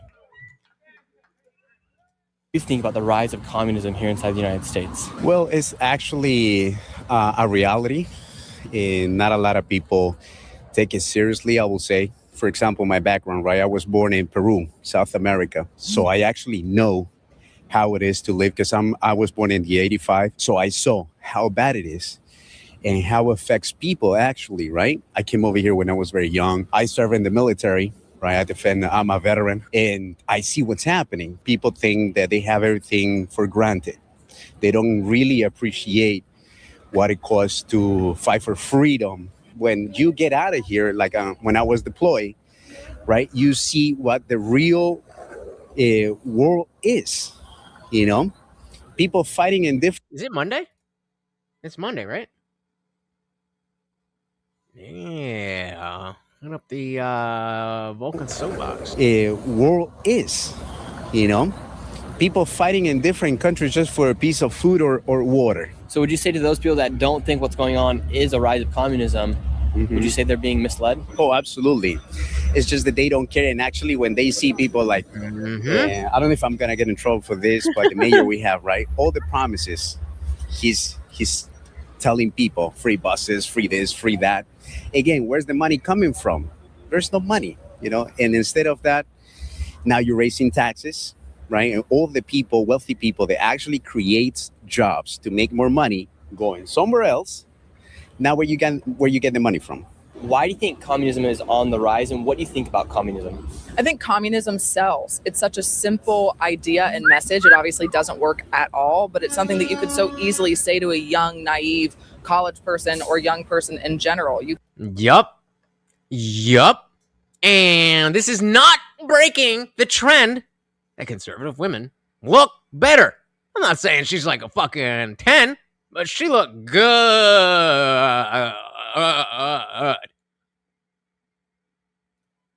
That you could so easily say to a young, naive college person or young person in general. You can say everything should be free and healthcare should be free and universal and education should be free, but people don't really understand the ramifications behind that statement. So, I mean, this is not... And so we look at our poll. Will Mamdani get reelected? Damn. Split by one vote. I don't know. We will see. I'm hoping, because I would have voted for no, so I think that would have brought us 50-50. But I have a feeling that because he made such big promises, that the people who believed him were not, or believe currently in him, are going to be very disappointed. The question is whether they will be able to spin it. Typically, I would say yes, of course they'll be able to spin it. That's the game that they play. But I think this opens the avenue for another like liberal Democrat to come in and be like, whoa, that is not helping people. So I really don't know. I said, I hope if the U.S. goes full socialist communist, that's followed by a Javier Milei. That might, yeah. If we survive it. Like I said, I love how Nick is so sweet and naive that he thinks Mamdani is a communist when he's really an Islamist using the skin of the DSA to gain power, just like the Islamic Brotherhood in Iran. Bingo! He's young. He'll learn. All right, let's get back to this lady. Everything should be free and healthcare should be free and universal and education should be free, but people don't really understand the ramifications behind that statement. So, I mean, this is nothing new. People have been trying to sell the idea of socialism and communism for years and years and years. I mean, obviously, in pre-Soviet Russia, you had communism. That's where a lot of it started. You had the Mensheviks and the Bolsheviks, and the Mensheviks were kind of like your mainstream run-of-the-mill Democrat, and then you had the Bolsheviks. This was way back in like the 1800s, 1900s, and the Bolsheviks came in. They were kind of like the DSA activists of today, and they... All right, really quick, guys. I'm about to put up a poll. If you don't remember, we have the Vulcan soapbox where Wicked is hanging out right now. That's also where Big Daddy Pod likes to hang out on Monday nights. So and it looks like we're gonna finish this this video right about the time that the timer is gonna run out. So for the after party, the poll has been dropped. Do you want to go over and hang out with them? It's been a little while, or we can just do whatever. We can find something. Let me know. And the Bolsheviks came in, they were kind of like the DSA activists of today. And they said, well, the Mensheviks and the Democrats aren't being radical enough, and they aren't promising you all the things that we're promising you. We can give you free education and universal what's healthcare and all good. of these great things. And then they never deliver. So that happened back in the day. It's just like... And notice how, whether you agree, disagree, completely agree with some parts, whatever. Notice how she can articulate her points. It's such a common thing with liberals that as soon as they're questioned, they just fucking crumble. They have their spokespeople who say the things, and then they just copy them. They don't have thoughts of their own. I don't know who this chick is. It's just some random chick, but clearly has a good head on her shoulders. Clearly understands what the fuck she's talking about. A recurring ideology. History is a big fat circle. And it's happening again because it's such an easy thing to sell, but it's never worked. Didn't work in Russia or the Soviet Union or China or Venezuela. Well, we know why, though, right? It's like, that wasn't real communism. Communism never works, but it's such an easy idea to try to convince people to vote others in with. So I hope that people read because those who know history do not repeat it. So we just have to teach kids why it doesn't work. What is it? Well, let's give her a dilly for that. Jeez Louise. All right, Vulcan Soapbox 80. So I'm going to grab the link, but we got yeah. Know history, do not repeat it. So we just have to teach kids why it doesn't work. What does it mean to be a part of the DSA and be a Democrat socialist? What's that actually mean? So DSA is the Democratic Socialists of America, and it's very, very scary. And the Democratic Socialists of America, they are using the Democratic wing of politics to Trojan horse all of their ideas through, but they're very different than mainstream Democrats. What these Democratic Socialists of America want to do is usher in communism and destroy America from within. And I'm not being dramatic when I say that, because there are many DSA members who are online all over X, you can look it up, saying we want to take down the American empire from within. We want to destroy Western civilization. Led by Hassan Piker on his own. You can go to his stream and see it fully. They're vastly different from the left. They want to destroy all of the institutions that we hold near and dear here in America. They basically want to root out everything that our founders worked so hard to build and start again. Just like the Bolsheviks did way back in the day. Repeating cycle, it's terrible. Interesting fact came out that Zohar Mamdani actually makes more than the vice president and people like Pete Hegseth. God damn! It is what's most hilarious to me, because he is an immigrant from Uganda. He came here and is experiencing one of the greatest American dream success stories. So his parents were not from here. But America bad. He also says America was built on white supremacy. He said that? Of course he did. Of course! But it's not. So he's an immigrant from Uganda, came here and is making more money than the vice president of the United States as the mayor of New York City. And he wants to tax you more money. But they never look inward. So the thing with these champagne socialists is they're always going to be looking to grab money from anybody but themselves. I don't even need to interrupt her. She's just fucking cooking. And they're going to enrich themselves in the process. So I'm not surprised at all that he's making more money than our vice president and many other high-ranking political officials. And what is Mamdani doing? He's the mayor of New York City. He's basically in charge of the subway systems, the trash cans, and keeping the streets clean. Somehow he's still managing to mess all of it up. But his role...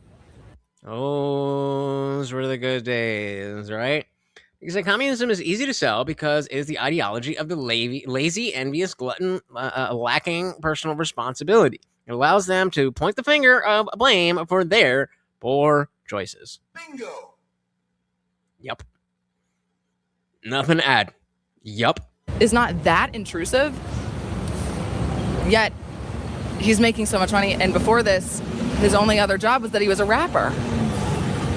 We need to bring back merit, and we need to kick these socialists out of the country. Well, there we fucking go.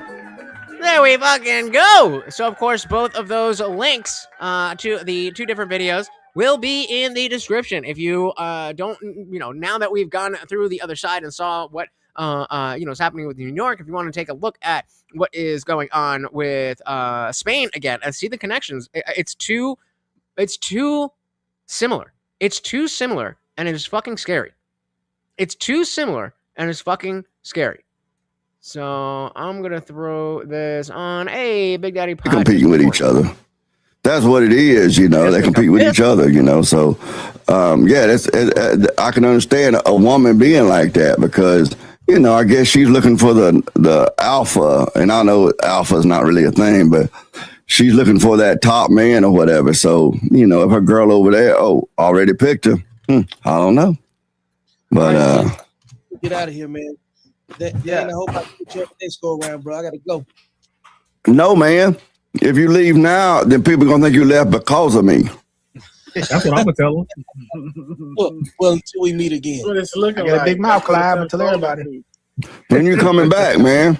When you coming back? I'll be in contact. I go to the store real quick. Sometime, you know what I'm saying? I got to get ready for going on the road and working tomorrow. I work in the wind turbine industry, man. So do a lot of packing. Yeah, so a lot of hard work. Got to get my gear together. Yep. Oh well. See that one? How dare you? Yeah. You gonna be getting the link, or? Yeah, you can send me a link. You know what I'm saying? We'll stay in contact. Put me on the email list. Yeah, I don't think me and you been on stream together before, have we? No, we haven't. Yeah, I think this is my first time seeing him on stream too. Yeah. Now Victor was on a number of shows. Yeah, like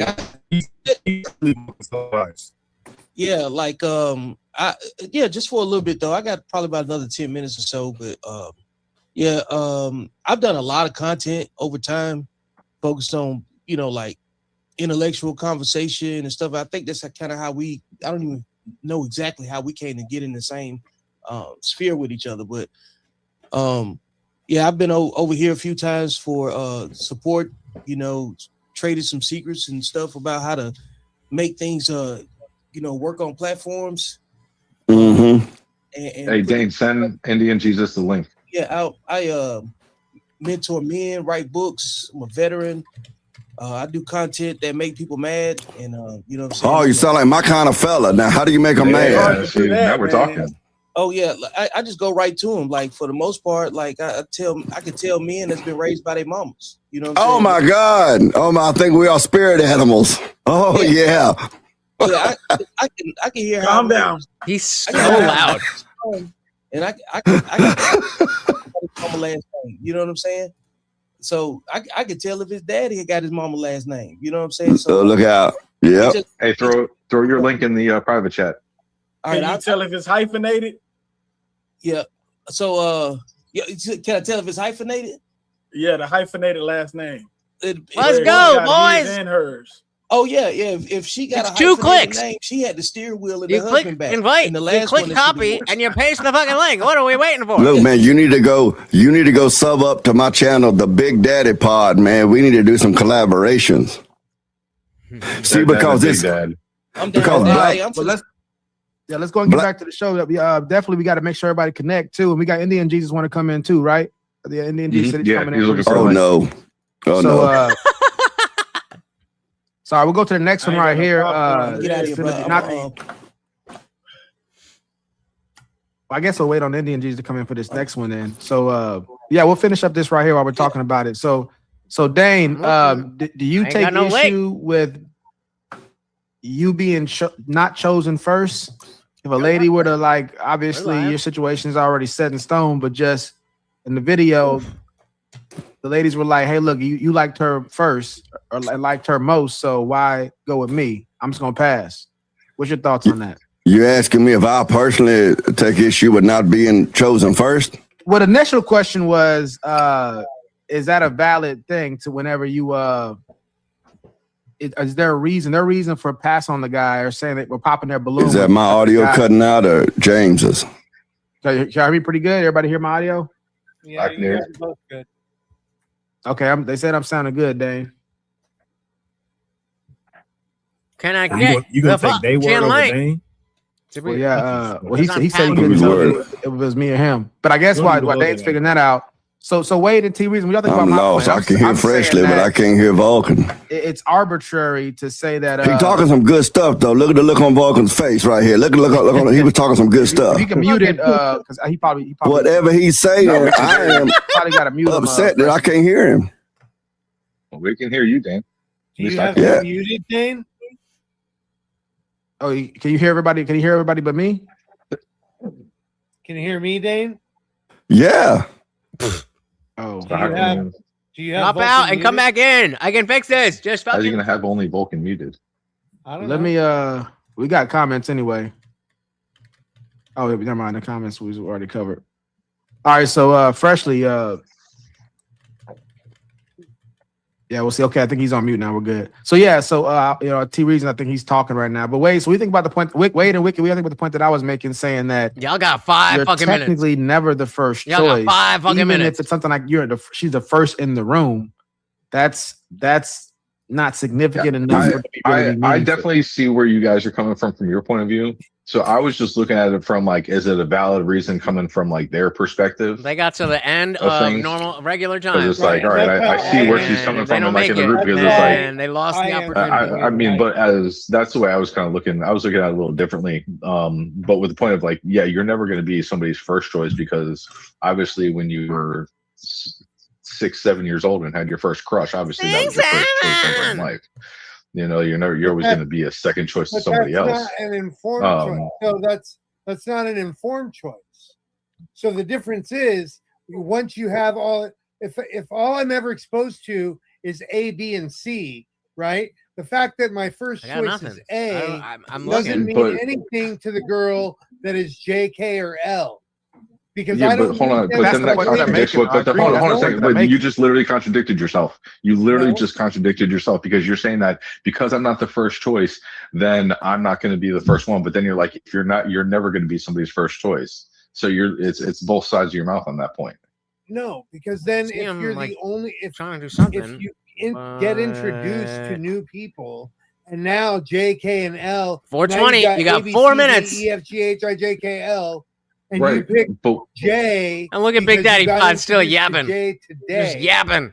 That is the most, whatever your first choice is on the day that you have the most information, that's the valid choice. They didn't have the most information. What Less do you mean? than 4 minutes. If They don't drop. If I don't get a link by the time regular time is up, But right now it's just based off looks. More information would be getting to know the person. That's what I'm saying. Because even in your example with the jaw dropping, it's still just looks. It's still a very. It's just looks, and you have there's limited information. All they literally did was hear him say that, okay, well, I like this girl. I like and the it's only random based off combination of looks, your because parents the more only than the random context that we saw combination of was their parents. the way that they look. Right. Okay. Yeah, so there's no information. You could be like, again, which what they were saying. I see where they're coming from now when they put it into the view. Shout out to Wicked. The new information is that that person exists. Right. How are you going to get the new information if you pop the balloon? The new information was that person existed. It's then, okay, look, it is what it is look. So real quick, wait. It's smart for them to choose 3 minutes to not be with the guy, because I'm not saying that's smart, but I'm saying I can rationalize where look at Big being Daddy the Pod. first Just fucking. choice I got out of the new batch. But then how do you Hold get on, new let him information? Let him finish, Wicked. Let him finish. Out of the Go ahead, new Wicked. batch, You keep on interrupting, man. He gets introduced to 4 new women at the same time, and he chooses one. He's an idiot for saying that. I'm not begging. One. They don't. Right? They don't Especially hit it. Then we'll because find something else. She had That's already fucking popped gay. his balloon. Like, he's dumb. He's dumb as a fucking stump. I think the guy's a moron. But that doesn't change the fact that those women feel slighted because he said that his preference was this other girl instead of them. But I want to deal with the slight though.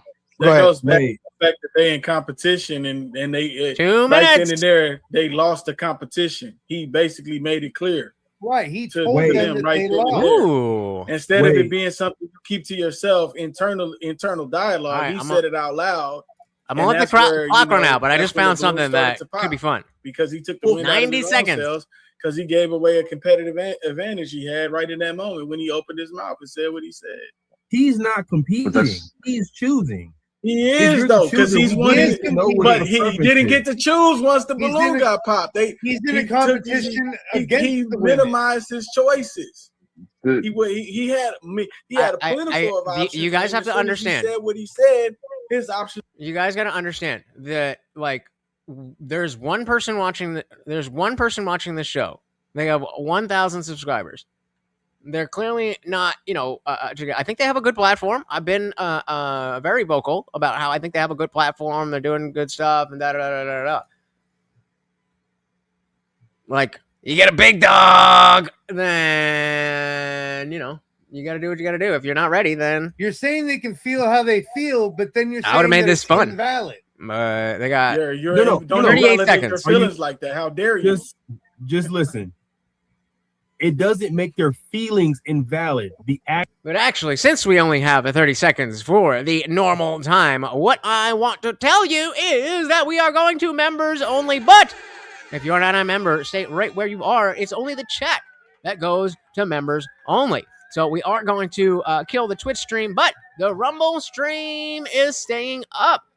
So you won't necessarily be able to get your chats on screen, but if you are not a member and you still want to talk, you can go right over to Rumble, and that will work for you. And of course, those super chats. We got 0 super chats today. We had equality over with the Rumble rants. Not a single one. So we are at 6 points. Remember, that is doubled for the after party. Are we done? We are done. We tried. Sorry, boys. We tried. All right. What do we want to do? So let's get rid of that. And oh, that's right. I saw Destiny reveals stunning details of a 5 million Hassan Piker debate offer. Well, I can't really ignore that. Now, can I? Before we go there, we are going to members only. So if you are not a member, if you are not on Twitch, or if you are on Twitch, go over to Rumble or come on over here. Twitch is gone. Boom. And then we have the Rumble stream in there. 3, 2, 1. Members only. Shout out to the disciples. Let's fucking go. All right. Again, we tried, but I'll keep that open in case they eventually drop that link. Which, you know, again, if you haven't done it by now, then and I got no DMs, so I don't know what to do. All right. And don't worry, guys. There's aside from DebateCon, like all the stuff that's going on with DebateCon, then there is a lot of debates to cover. There's also World War debate that is going on, some type of tournament. And our buddy Gabriel. All right. So I'm going to do another poll. So which would you prefer to watch? So I'm going to say Destiny is the stunning detail of 5 million Hassan Piker debate offer. That's the Destiny option. Or just World War debate. Our boy Gabriel, who was part of the DebateCon that I went to when we did the Andrew Wilson versus 5. He was one of the 5. He did an official debate with a queer-looking person about is masculinity in crisis. And so I do want to go through, like, I kind of want to go through a lot of it with him, but I'll wait until you guys say it. So we got one vote for World War debate. Let's see if they drop that link. I'll give you For guys you a to go minute. for the friend. And I'll not give you the guys one a minute to originally vote. Went for Who's that to? to Wade and T. Now we're tied. Say you went out and you saw a group of girls and you saw one, and then like she didn't want you, so then you went. Would it be okay if you went for the other friend that was next door? World War Yeah, debate. and if her other friend Taking the told me to win. kick rocks, I'd get it. And it's happened. And it no skin off But- my but nose. why? It is what it is. I think I did choice. see that. I think I did see Second that. I would choice. play it, but of course, Runner up. HBO. That happens all the time. All right, Like, World War that's debate. It straight up- is. Yeah. So here's what am I gonna do? I'm gonna go to history.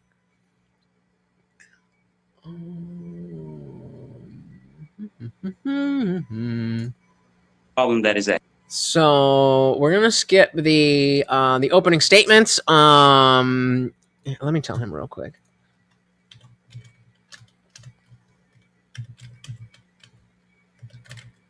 Finish the video I was covering. We're taking a look at your debate, but not a full review, just letting you know.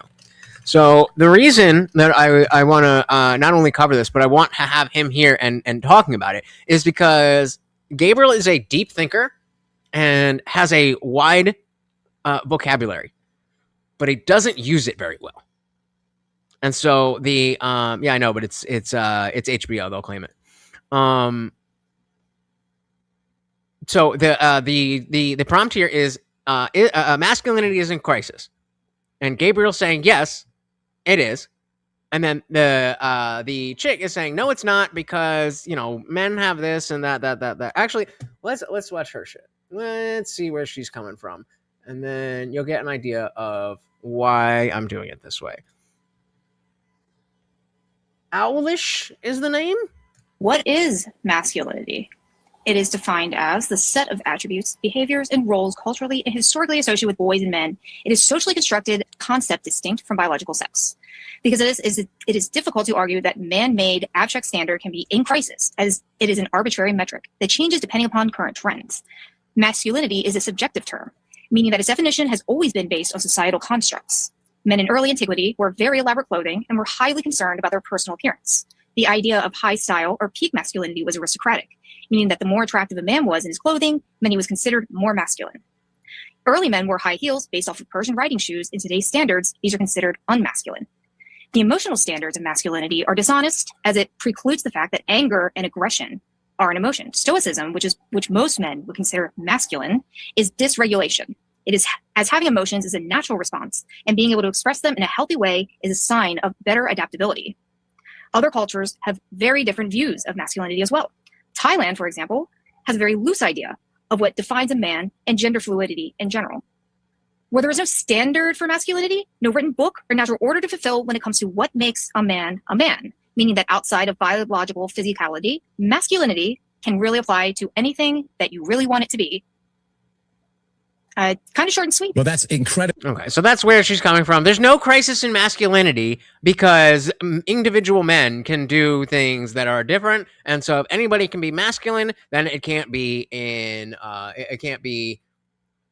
anything but not Position in crisis. and the 15 minutes. So again, I don't really fully understand where Gabriel is coming from, which is why I skipped that. But we're diving right in because she's at the same point. We're like, okay, I don't really know what you're saying, and you'll see what I mean about how it is very difficult. It's very difficult to know, to be able to know what you think. And it's not very difficult to know what you think, but it is very difficult to articulate that in a way that is appropriate for a debate or even a regular, a regular conversation. And exactly, that's this should be easy. This should be an easy win. All you have to do is bring up the stats of men doing hard labor, men self-deletions, whatever, and you can clearly see. You can ask about the rise of Andrew Tate. You can ask about the rise of Trump. Why do you think those are? Because there's so many avenues. We'll start right about now. Okay, so I'm kind of struggling to understand what your actual argument is. I wrote a couple of things down. You spoke a lot about toxic masculinity, uncivilized destruction, pure masculinity. I mean, you seem to be not able to define masculinity in a kind of coherent way. So would you be able to kind of clarify that for me so I can kind of recognize what your position actually is? And so very obviously at this point, what you want to do is give a clear definition of what you are saying masculinity is. He did, as she said, he brought up different aspects of masculinity in his opening, but he didn't give a definition. Well, actually, I defined it perfectly well enough in its simple form of complexity. In its simple form, Well, actually, I defined it perfectly well enough in its simple form of complexity. If you defined it well enough in its simple form of complexity, which I don't know what the fuck that means, then she wouldn't be asking the question. It's just the basis of understanding the actual position of the actual debate that we're in. Masculinity isn't a crisis, but what type of crisis it is, because there's a few forms of a crisis. But again, the prompt is masculinity. It says, is masculinity in crisis? And then you just said the words, masculinity is not in crisis. When you are on the side that masculinity is in crisis. Isn't a crisis. That's the whole debate. You just lost. But what type of crisis it is, because and so remember, this is she's asking for a definition of masculinity. There's a few forms of a crisis in masculinity, because there's different types of crisis. Okay, so there's different types of crisis, but you just said there's not a crisis in masculinity, but there's different types of crisis in masculinity. When the question was, what is masculinity? I just have to. Can we get like the Cliff Notes? Can we get like the Cliff Notes version, like the dotted, like 1, 2, 3 version? 1, 2, 3 simple formatted. That would be... Yeah. So that's just her way of being like, can you ground this in like normal language? I'm just trying to understand, like, what is in... So what is it... All right, let me ask you, what is in crisis then? Can you define what is in crisis specifically? And right, and so my answer would be something along the lines of what's in crisis is the attitudes and behaviors that fall under masculinity, which for the longest time were positive because of the fact that they are practical in society. That now the attitudes towards that are flipping, and it's causing men to not have such a good time. What you would do to change it? What is your prescriptive method of changing masculinity as get rid of feminism? It is right now. Well, I don't create. So again, what is in crisis and how would you fix it? Those are the questions. What is in crisis and how would you fix it? The term crisis. Crisis already stated as definition that I wrote, which is basically, which is unstableness, criticalness, statelessness, and it comes from failure due to an error. Okay, so now we've got what crisis is, but the question is, what is in crisis? If you are saying, yes, masculinity in crisis, what is that you are saying is in a stateless system, it comes from failure due to an error? What is that? Now, there has to be a level of consequences from every choice we make, especially when it's in the wrong one, especially if we behave incorrectly. And like now we're in what should happen if we're behaving correctly or not. Okay, those thoughts are not connected. I agree with the statement, but I don't see how it fits in. Especially what does it bring forth? Especially we live in a world that is temporary. We know death is involved. We know suffering is involved. We know different types of suffering is involved. But that's also as effective as a masculine male, what is particular traits to me. So remember, the question was, what is in crisis? He said traits defined by evolutionary biologists as inherently or dominantly male, which are largely absent in females. Bingo. That should be step number 1 in preparing for a debate on is masculinity in crisis. What is masculinity and what is a crisis? Or what does in crisis mean?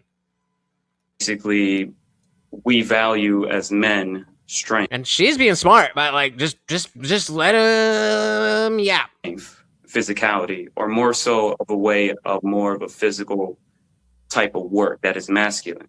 But then also knowing that we are basically biology DNA twice as strong as a woman. So we're basically born into the situation, unlike a woman who has to be feminine.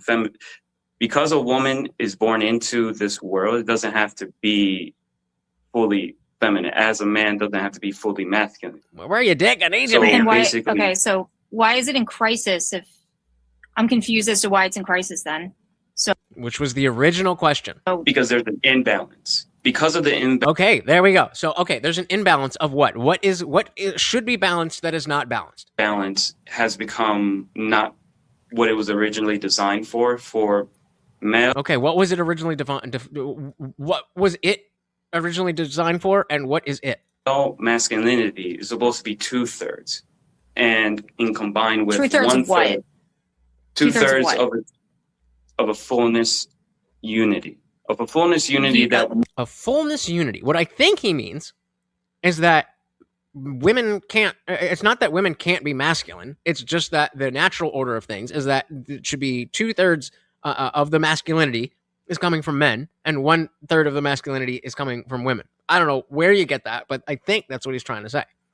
Because masculinity is in crisis because society's geared to the absolute protection of women while telling men they have no place in that protection until it's convenient for a woman to demand it. Yup.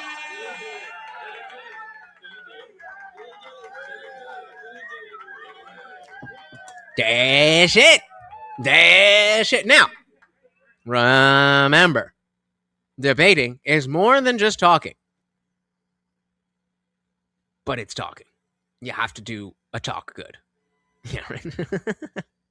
wait. No. Hold on. 2/3 of what? Like, you can't just say of a unity. Of what unity? What are we unifying? we're unifying basically purpose and meaning and desire, a form of creation, because we are created beings. Okay. Technically, we are. So, all right, so that's a common thing.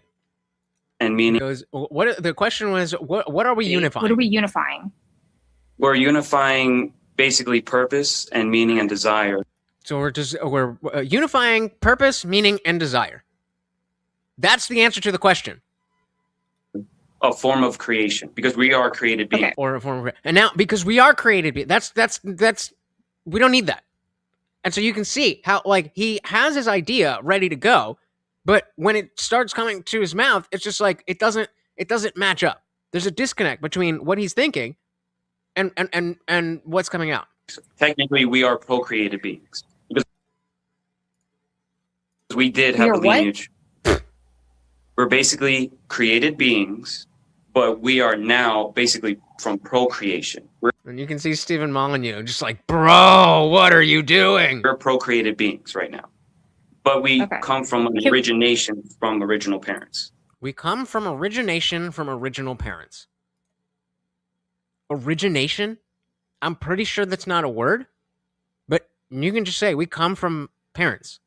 We come from a line, which again is not relevant to what we're talking about, but taking these individual ideas.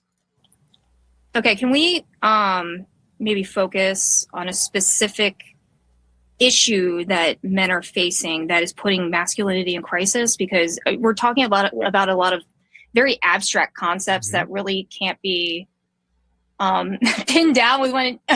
Right. And so the other side of this is that usually we see it's the leftists that have these grand ideas, but when it comes down to actually articulating them, they don't know what the fuck they're talking about.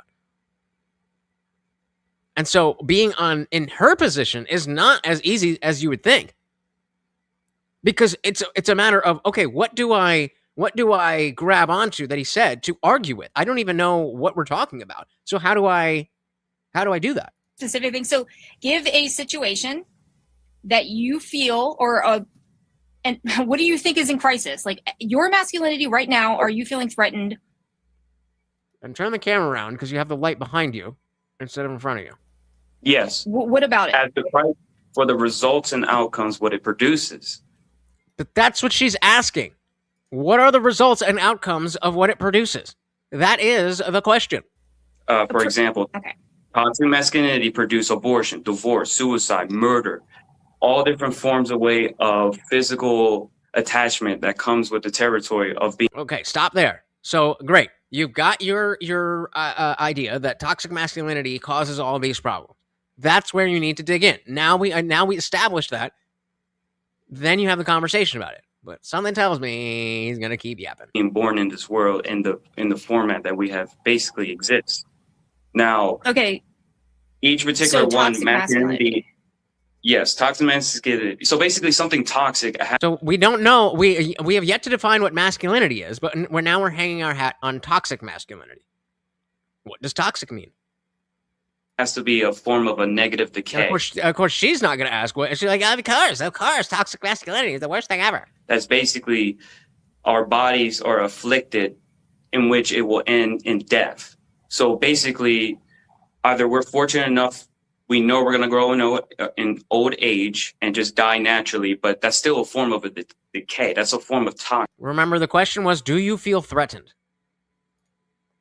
Because men and women are creative in different ways. Men shape the world to create widespread safety so they can pass on their genetics. Women create localized comfort to create life and shape their children. That's the way it's supposed to be. But men are in crisis. Old age and just die naturally, but that's still a form of a decay. That's a form of toxic, because we were born into the world not perfect, in which we have everlasting, immortality. No, we're basically mortals, and this is a form of masculinity that is toxic, that actually is afflicted on both genders. It's just a different way in a format.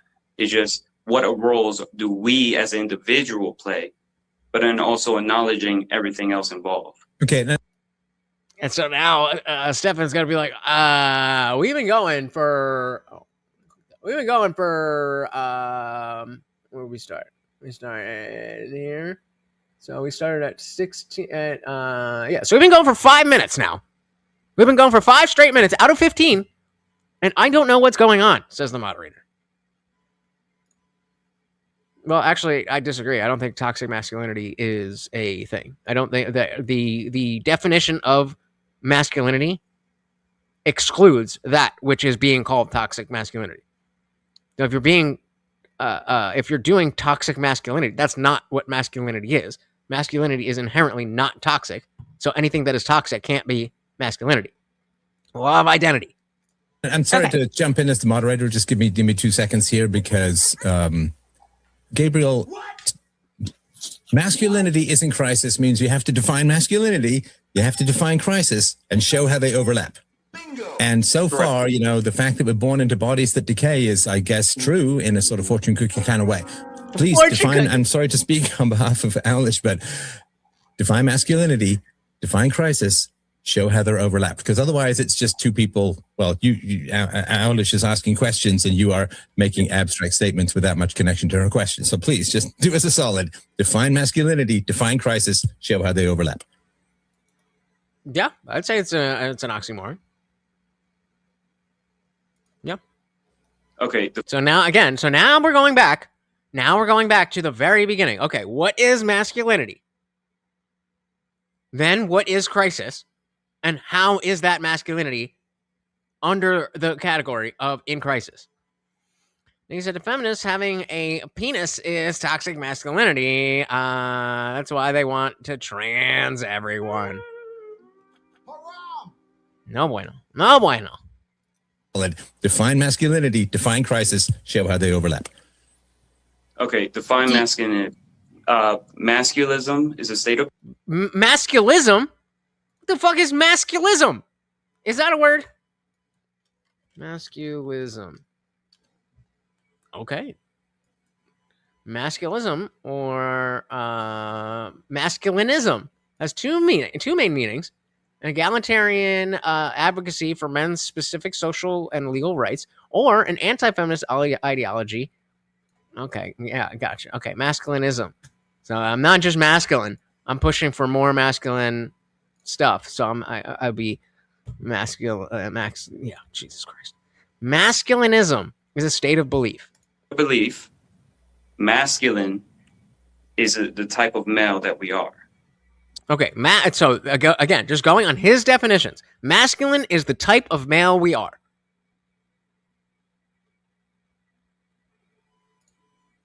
I mean, I got to. Did you understand? Do you understand what the fuck is going on? Do you want me just to use my definition? Yes, please.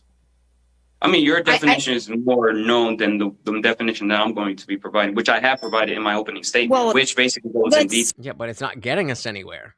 We need to. Okay, so let me put it this way: we need to actually agree on a definition so that we're able to define it and actually put our points forward on that definition.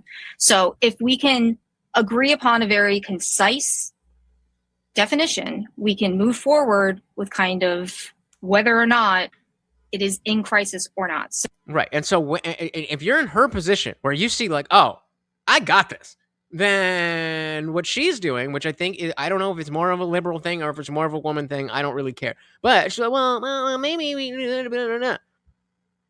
Whereas I'm like, you have not defined anything. You don't know what you're talking about. What and I would stick on what is in crisis. What is in crisis? Every time he rambles, okay, so what is in crisis? And run down the time with that, because then I'm clearly coming to a point that masculinity, in her opinion, is not in crisis. And so just hammer down on that. He literally said the words, masculinity is not in crisis. It's like feminists think, man, it got together and decided to be in charge of everything rather than evolutionary biology shaping human behavior for a million years. No, man bad. Man bad. It's like, you know, the patriarch. It's like, bitch, what the fuck do you... you make more money than me. So let me go ahead and use my definition. The set of attributes, behaviors, and roles culturally and historically associated with boys and men in a socially constructed concept distinct from biological sex. And I'm going to even break it down even more. It means based on what is happening in whatever time in history determines what is considered masculine. So her definition is whatever is common for men at the time equals masculine. That's her definition. And can you say why that's in crisis? Why socially constructed masculine beliefs are in crisis in an ever-changing time? Due to the results and outcomes. So again, the question is, why is what I just defined as masculinity, why is that in crisis? Which are leading towards unnecessary suffering, which is a form of death. We're suffering too much of a casualty in the line of boys and men are going through a failed sense of masculinity, basically a negative version of masculinity that's getting them that doesn't toward... answer my question. There you go. Now she's waking up. So again, I'll choose the most... Yes, please explain again. So I'll just go ahead and give my argument then, and then you can rebut it. Go back. Agreed. Okay, so let me just give my argument, and then you can go ahead and argue against that. Masculinity being in crisis is a problem that men made for other men, especially in the U.S. right now. We have this incel culture, which men are bad because women are hypergamous. I mean, that's constructed by men. You can't really have a masculinity in crisis if socially it's just something abstract anyway. Okay, but then by that definition, then you can't have it without women either. So... Okay, so my question is, does masculinity affect women and girls?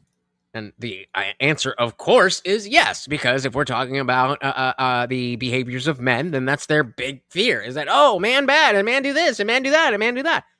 So, okay, we have a clear question. Whether or not he's going somewhere with it, I don't know, but fair question. Does masculinity affect women and girls? Which, of course, it obviously does. Because I think this is why men won't help women get men in dresses out of our spaces, because women invaded all theirs, and I don't blame them, to be honest. I can definitely see that. I can definitely see that, but I disagree. I like, personally. I'm not of the... I'm not saying people don't think that, but, like, again, I base my life on principles. Principles that men are men and women are women. And women should be safe from men, at least in public spaces where we can do something about it. But There's definitely a lot of resentment. There's definitely a lot of resentment. Ironically, most modern women are intolerable and bad. Women bad. Yeah. It's about the power. Okay, so my question is, does masculinity affect women and girls? In what sense? In any sense. In the same sense as men. See, and that's where whatever he was trying to do with that question, by her saying in what sense, now we're going off the path that he's laying. He's laying the path. Does it affect women? Yes, it affects women. So therefore, whatever. What if we say in a sense? Well, in what sense? Or in any sense? Is there any way that masculinity affects women and girls? And the obvious answer is yes. And boys. So no. Now you've just completely flipped, because masculinity affects men and boys in a different way than it affects women and girls. But it still affects women and girls. And so now she's, I don't think she did this on purpose, because I think it's a weird clarification to make. But when you say in what sense, the same sense as men and boys, then well, no, it affects them differently. But your original question was to get the answer, yes, it affects women.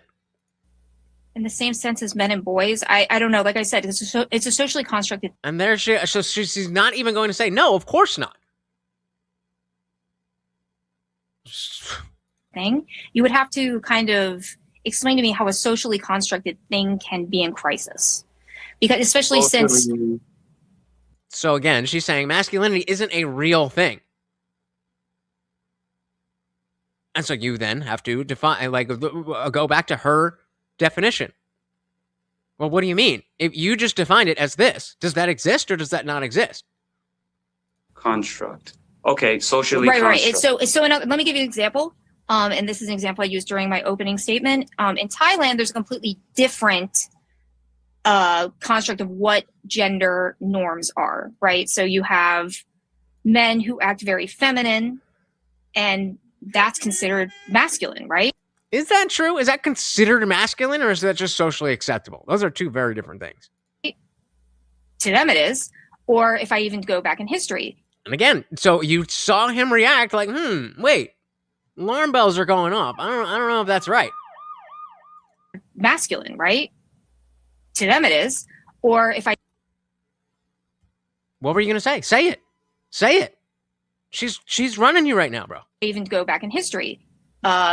During the medieval times, men... That's the whole thing with trans. It's like, okay, if those are real things, then why do you need to cut your body? Just be those things. Be more feminine. And it's okay, even if you're a man. If you need to cut yourself up, then you're not really being you. And that was the whole thing with fucking First Amender.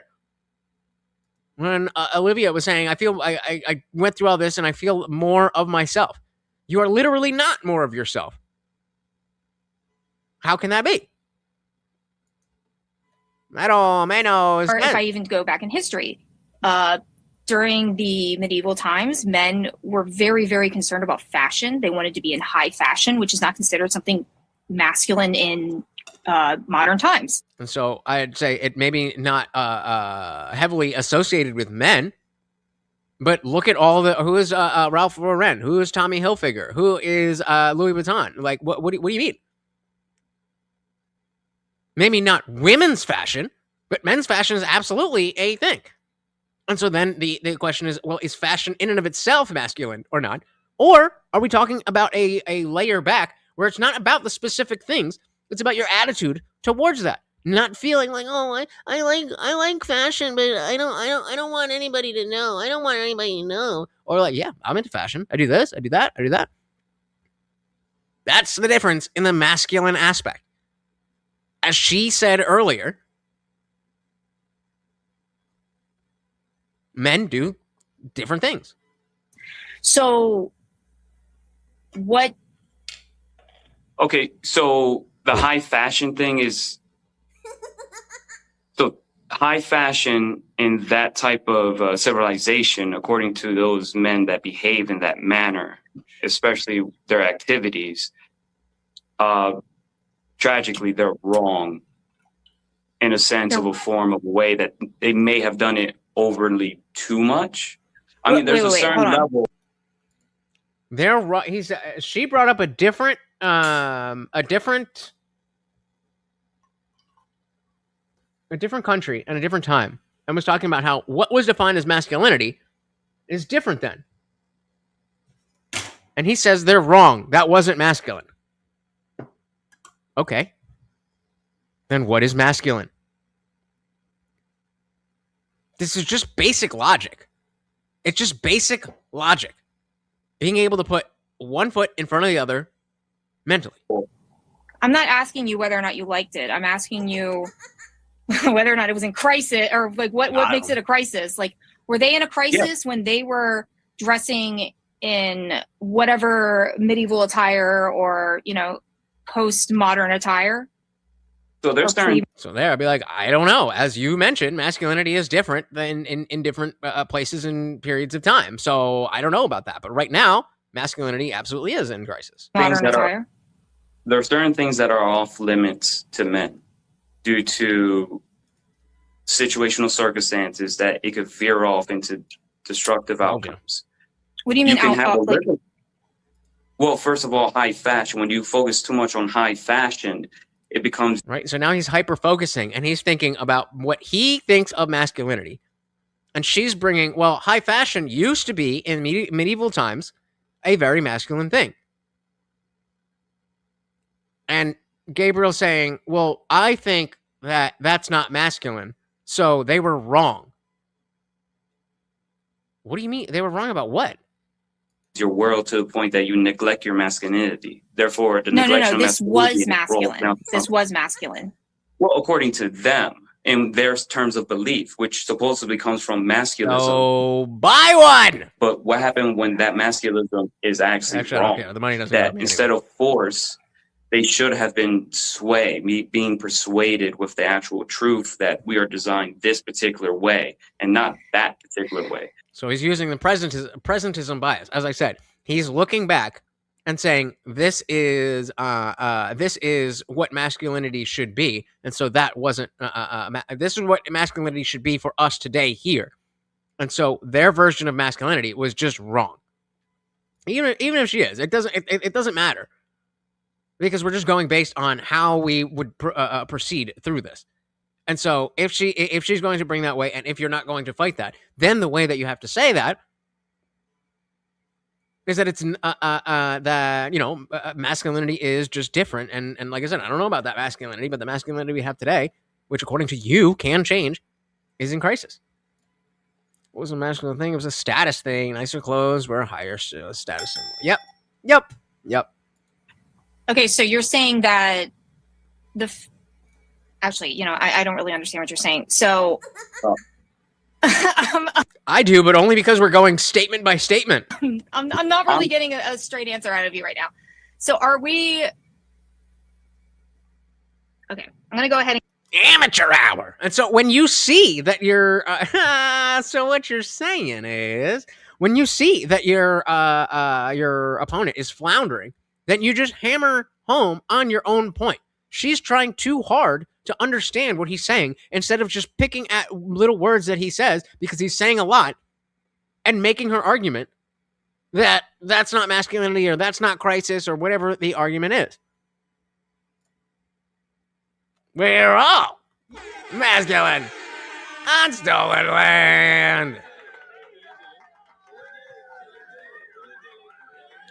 There we fucking go. I'm curious, real quick, just if they ever did drop that link, because I never got the DM. I'm just curious. Well, Wade. Nope.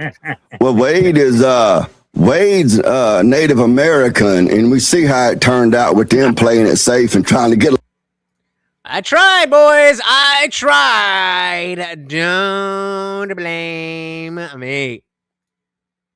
Well, I mean, I think next week we're gonna go through. We'll go through the opening statement, and we might get into this a little bit. But again, we're only a few minutes in. But I want to go like exactly like this, point by point, with Gabriel, and be like, okay, so what did you? Why were you saying? What made you say that? And where were you going with that? And I think if he has if he can hone his opening statement and use his opening statement as a guide through what he's talking about, especially when I always talk about you want to try to jump ahead of your opponent's arguments. And so if you put those things in your opening statement, then one, you've already addressed it before she said it, and two, if she comes back to it, you can be like, I already said that. Which, whether or not it's true, it sounds good. And what is debate for? Getting the audience to be on your side. I'm going to give another point. So, in modern times, would you say that men and women who do the same sports, such as men who do Olympics, men who compete in the Olympics, they do gymnastics, they do ice skating, they do swimming, which are generally the same sports that women do, is their masculinity in crisis? Yes. Their masculinity is also in crisis. It doesn't mean that they are going to live a bad life, but exactly what you're saying is that the confidence to work hard at something and to hone a skill and to go compete, that's all masculine stuff. But because of exactly the thing that you're saying, well, that's what girls do. That's the masculinity in crisis right there. Well, I mean, the environment is a sport, which is a competition in which they are separated unless they actually allow. See, and he almost had it. He almost said, well, that's a competition. And yes, competition is masculine. He was almost there, but trailed off. Okay, I'm gonna need a yes or no answer. I'm gonna need a yes or no answer. One word, please. Yes or no? Can you repeat that? Okay. Are men who do things like compete in gymnastics in the Olympics, swimming, or ice skating considered unmasculine? Is their masculinity in crisis? Yes or no? No.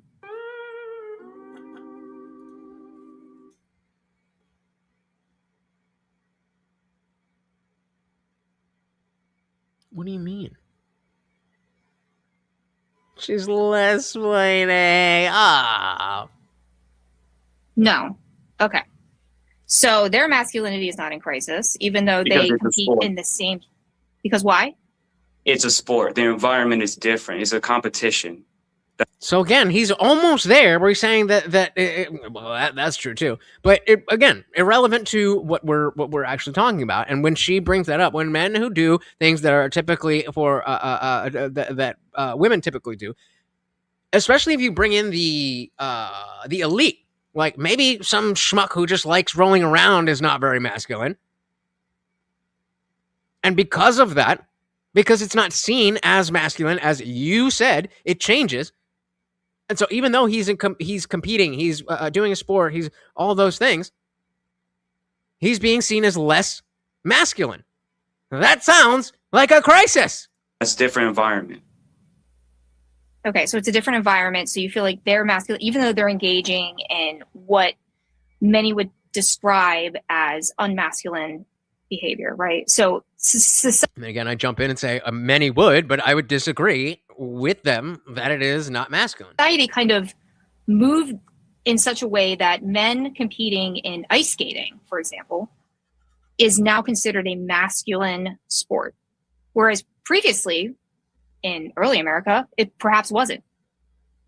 Okay, so you found one little aspect of a multivariate thing where we got a little bump. Okay, great. Men who ice skate are doing great. What does that have to do with masculinity? We're not talking about men. We're talking about masculinity. Definitely a culture type of thing that it could easily sway one way or another. Okay, so then we can agree that being that societal norms kind of drive what masculinity is or isn't, then how can you argue that it's in crisis if it changes? Because if it changes, then it means it's going to be different. And things that are different are not equal. So if it changes and it gets worse, that's masculinity in crisis. Unless you are arguing that masculinity has increased or perspectives on masculinity have increased, then you just said it changed. So is that a positive change or a negative change? Based to on a certain extent, and particular areas, yes and no. But we need to look at the totality of everything. We need to look at the entire table, because these are just luxury additions like sports. No, we're dealing with like real humanity, real world, non-luxury. We need to survive. Such as, that's why you need to give an example. Masculinity, old school type of way of living. But because of the form of prosperous, we get the form of prosperous luxuries. We get luxuries. I think he means prosperity, but flubbing a word, not the worst in the world. So the fundamental measure of masculinity didn't change for thousands of years until some feminists decided it wasn't what it has always been because they wanted to be men.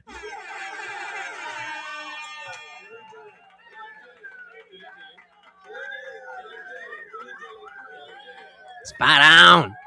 Spot on. Spot on. I mean, different scales in today's society. I mean, we have the wealthy, the rich, the fair, then you have the unfair, the poor and the poverty. Different scales of masculinity tends to affect different types of level which the individual's on, but then also the groups of individuals. And so then if I was her, I'd be like, okay, so what is the crisis then? The era of time, by the way. Okay, would you agree that, so you mentioned nature, right? Correct. You're kind of okay.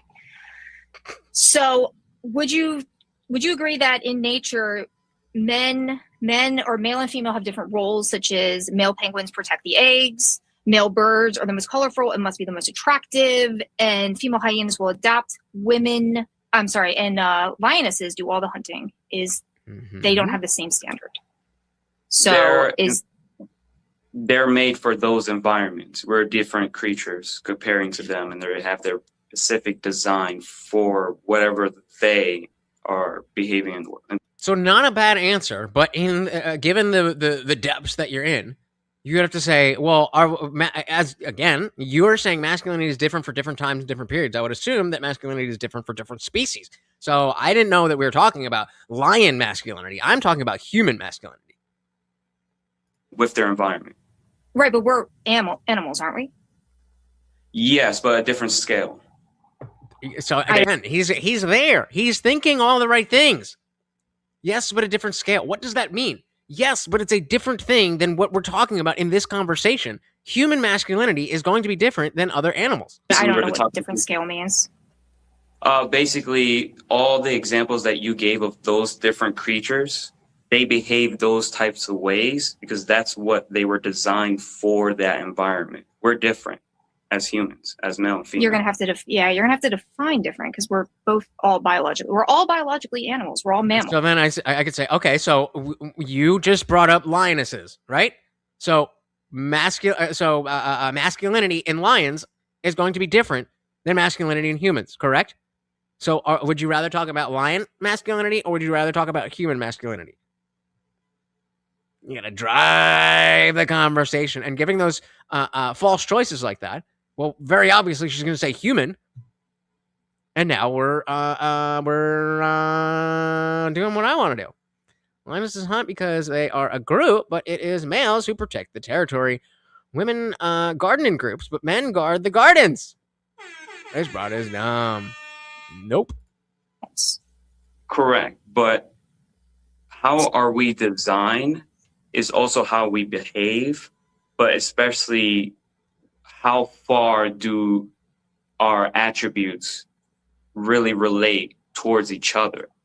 I mean, we're basically the top of the food chain at the moment, and we behave differently than comparing to other animals, though they may feel emotions, which is I just got it. You know, 11:38. Just wrap right? up Yeah. in a second. We have just Sorry, maybe 30 you missed your chance. You missed your chance. I just got it. How do we close that? I don't want you seeing all my shit.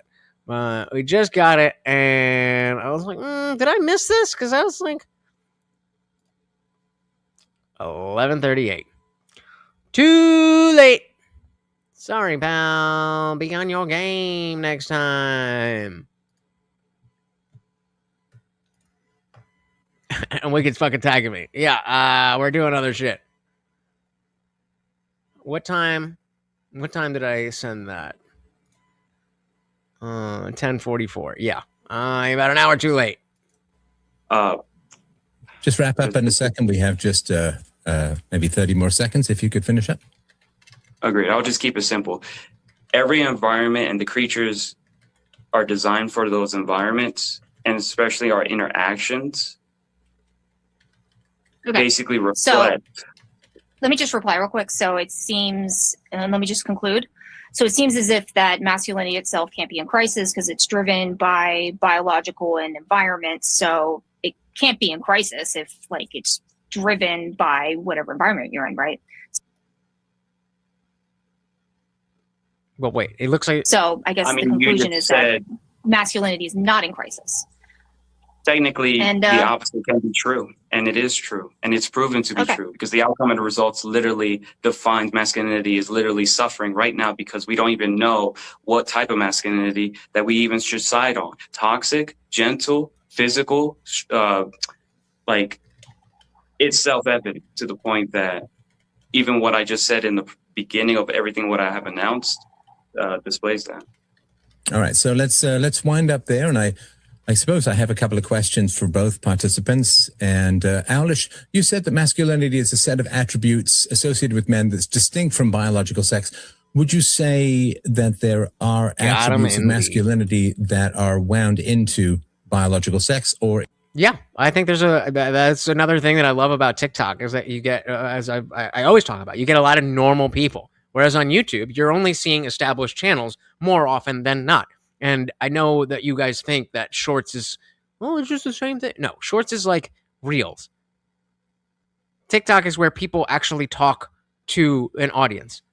I reposted a video, one of my TikTok videos, onto YouTube, and people disagreed with what I don't even remember what it was, but people disagreed with what I said on TikTok. But there was comments there were curious comments and discussion. I posted over here. It was like, "Oh, shut up! You're wrong." Blah, blah, blah, blah. Saying that to say, there's a lot of people that I follow who used to be like that, and they found their way. Let's also not forget that I voted for Hillary. So you can keep your black pills if you want, but I'm good. Is it attributes of masculinity, biological solution there? And I suppose I have a couple of questions for both participants. And Aulish, you said that masculinity is a set of attributes associated with men that's distinct from biological sex. Would you say that there are attributes of masculinity that are wound into biological sex, or is it 100% a social construct? There are some aspects that can be tied by some aspects that can be tied biologically. Okay, what are those aspects? Biologically, such as obviously, and obviously men are stronger biologically than females. But and so again, then I jump in. Okay, so is strength correlated with masculinity? Just see what we get. We need something to go on. This doesn't really play a role in the conversation. Yeah, I know. Too much. Stupid. I'm trying to think like if there are any male attributes that would be like social masculinity that would apply. I guess I can say that like besides crossover and perhaps men working more jobs that will require physical labor, such as like construction and jobs like construction, basically woodworking and tree cutting down, whatever that is. I guess there really isn't any biological difference or social. I'm sorry, there's a biological difference. There's no social difference because they can behave in the same way socially. Okay, and what are the attitudes around those behaviors? And do these behaviors put men in any kind of danger?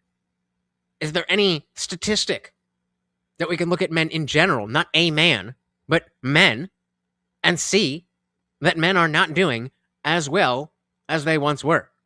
I'm a little confused. So over the course of human history, of course, when it has come to wartime, and of course, you got, if you're not familiar with Stefan Molyneux, he's fucking based as shit. So I can't imagine how he sat through this.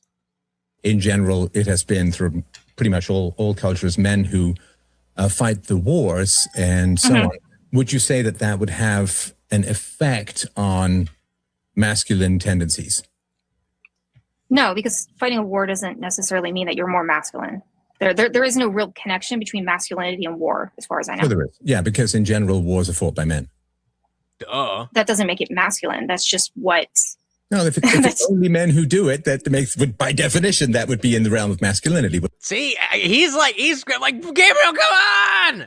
Wait for this. This is what a great note to end on. Wouldn't it? No, because men also only, I don't know, have a. I'm trying to think. Right, because you're wrong. I mean, I don't know. If something that only men do historically has nothing to do with masculinity, then I can see why the definitions are a little tricky. Right, but you define it as things that men typically do. War is a thing men typically do. But women also like fight in war. But not all soldiers are men. Or especially. Okay, what percentage of fighting combat soldiers in the history of the world? What percentage have been women? 0.00003. Now, so does that mean that masculinity is no longer reserved for men? Well, but wait, what? I mean that masculinity is no longer reserved for men? Yes, it never was. It never was. It was never reserved for men. As you said, masculinity is the behaviors and ideas that typically are associated with men, how they think, and their behaviors. I'm paraphrasing. I don't know exactly what she said. So typically means that there are exceptions. So you can be a woman and be masculine, and that's fine. It's when you decide, not her specifically, but your ilk, decide that, because you are more masculine, now you are a man. I think that in and of itself is a crisis. Yeah. Well, wait. There's more. There's more about war. Does that mean that masculinity is no longer reserved for men? Well, but we're talking an evolutionary, over the last million years. Of course, some women fight in wars now, but generally not in the front lines and generally not to the same degree that men do because of these 80-pound packs and the heat and all of that sort of stuff. So evolutionarily speaking, men tended to fight other men. And of course, evolutionarily speaking, throughout most of our unspeakable history, so to speak, women were disabled by pregnancy and raising children and then raising grandchildren and so on. And therefore, were less available for that kind of violent aggression in terms of protecting borders, which is what the male lions are doing while the females are hunting, sort of protecting the border. Got her. I need yet another trigger warning. Because what you're about to hear is so fucking retarded that it may explode your brain. So let's get a dilly-dilly in case I don't see you on the other side.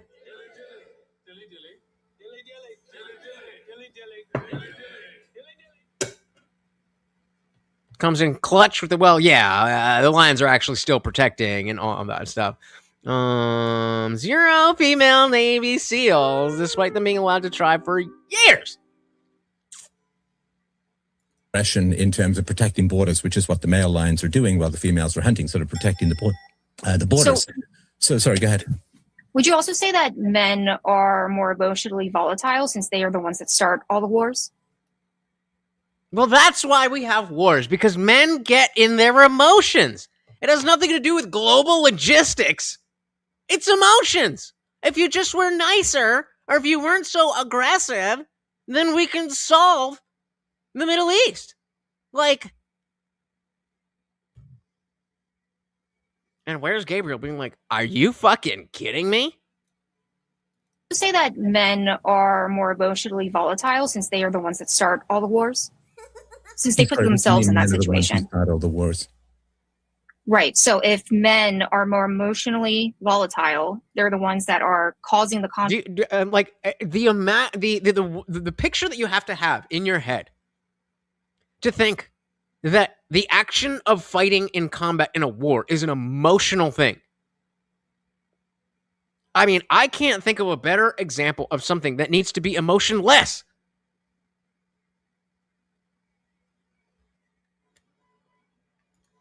Well, men built the lights. Men built the lights, bring you out of the dark. Men built the cars. You take over the road. Every time a woman has been in charge of a nation, they went to fucking war. Oh my God! Read a damn history book, you ignorant twat.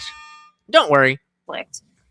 They have to go fight the wars, right? Or is that masculine to be emotionally unstable and emotionally volatile to the point where they can't come to a conclusion on something? Tell me you don't know anything about war without telling me you don't know anything about war. Non-violently? Well, I'm sure you're aware of the data that more female rulers start wars than male rulers do. Not necessarily.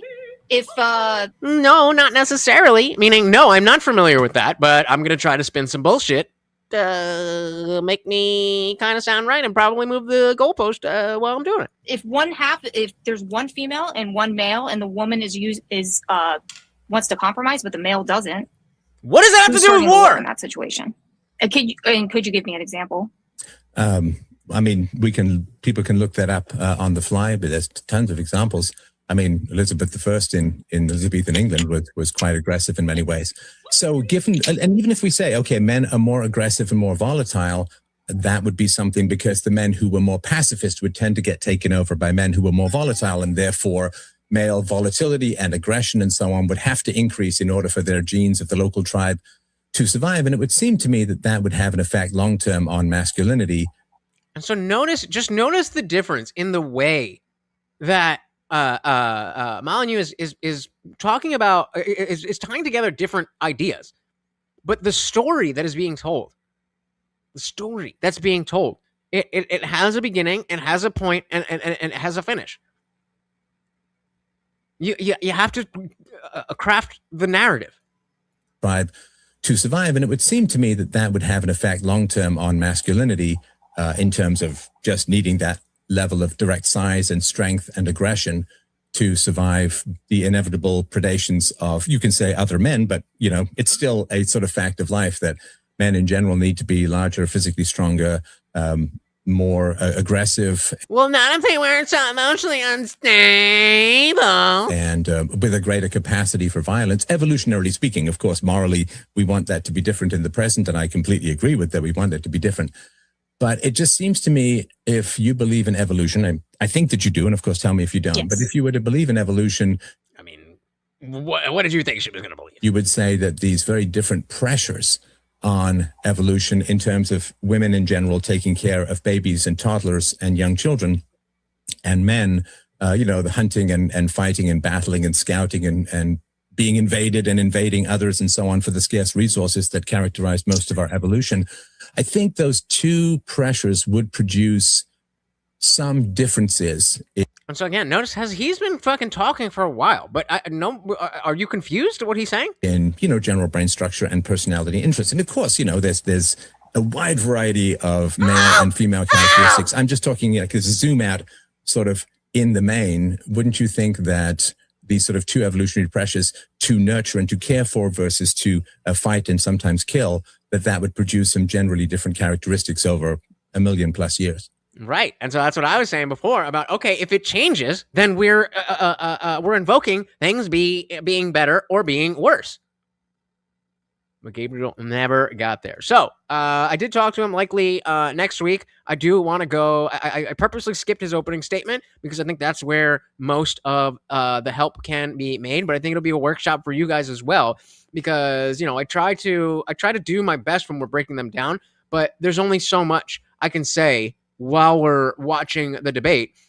Whereas what I want to do with Gabriel is not really concerning what happens in the debate. I want to go, maybe not line by line, but ostensibly line by line. I'm like, okay, so when you say this, either A, why did you say that? What were you working towards?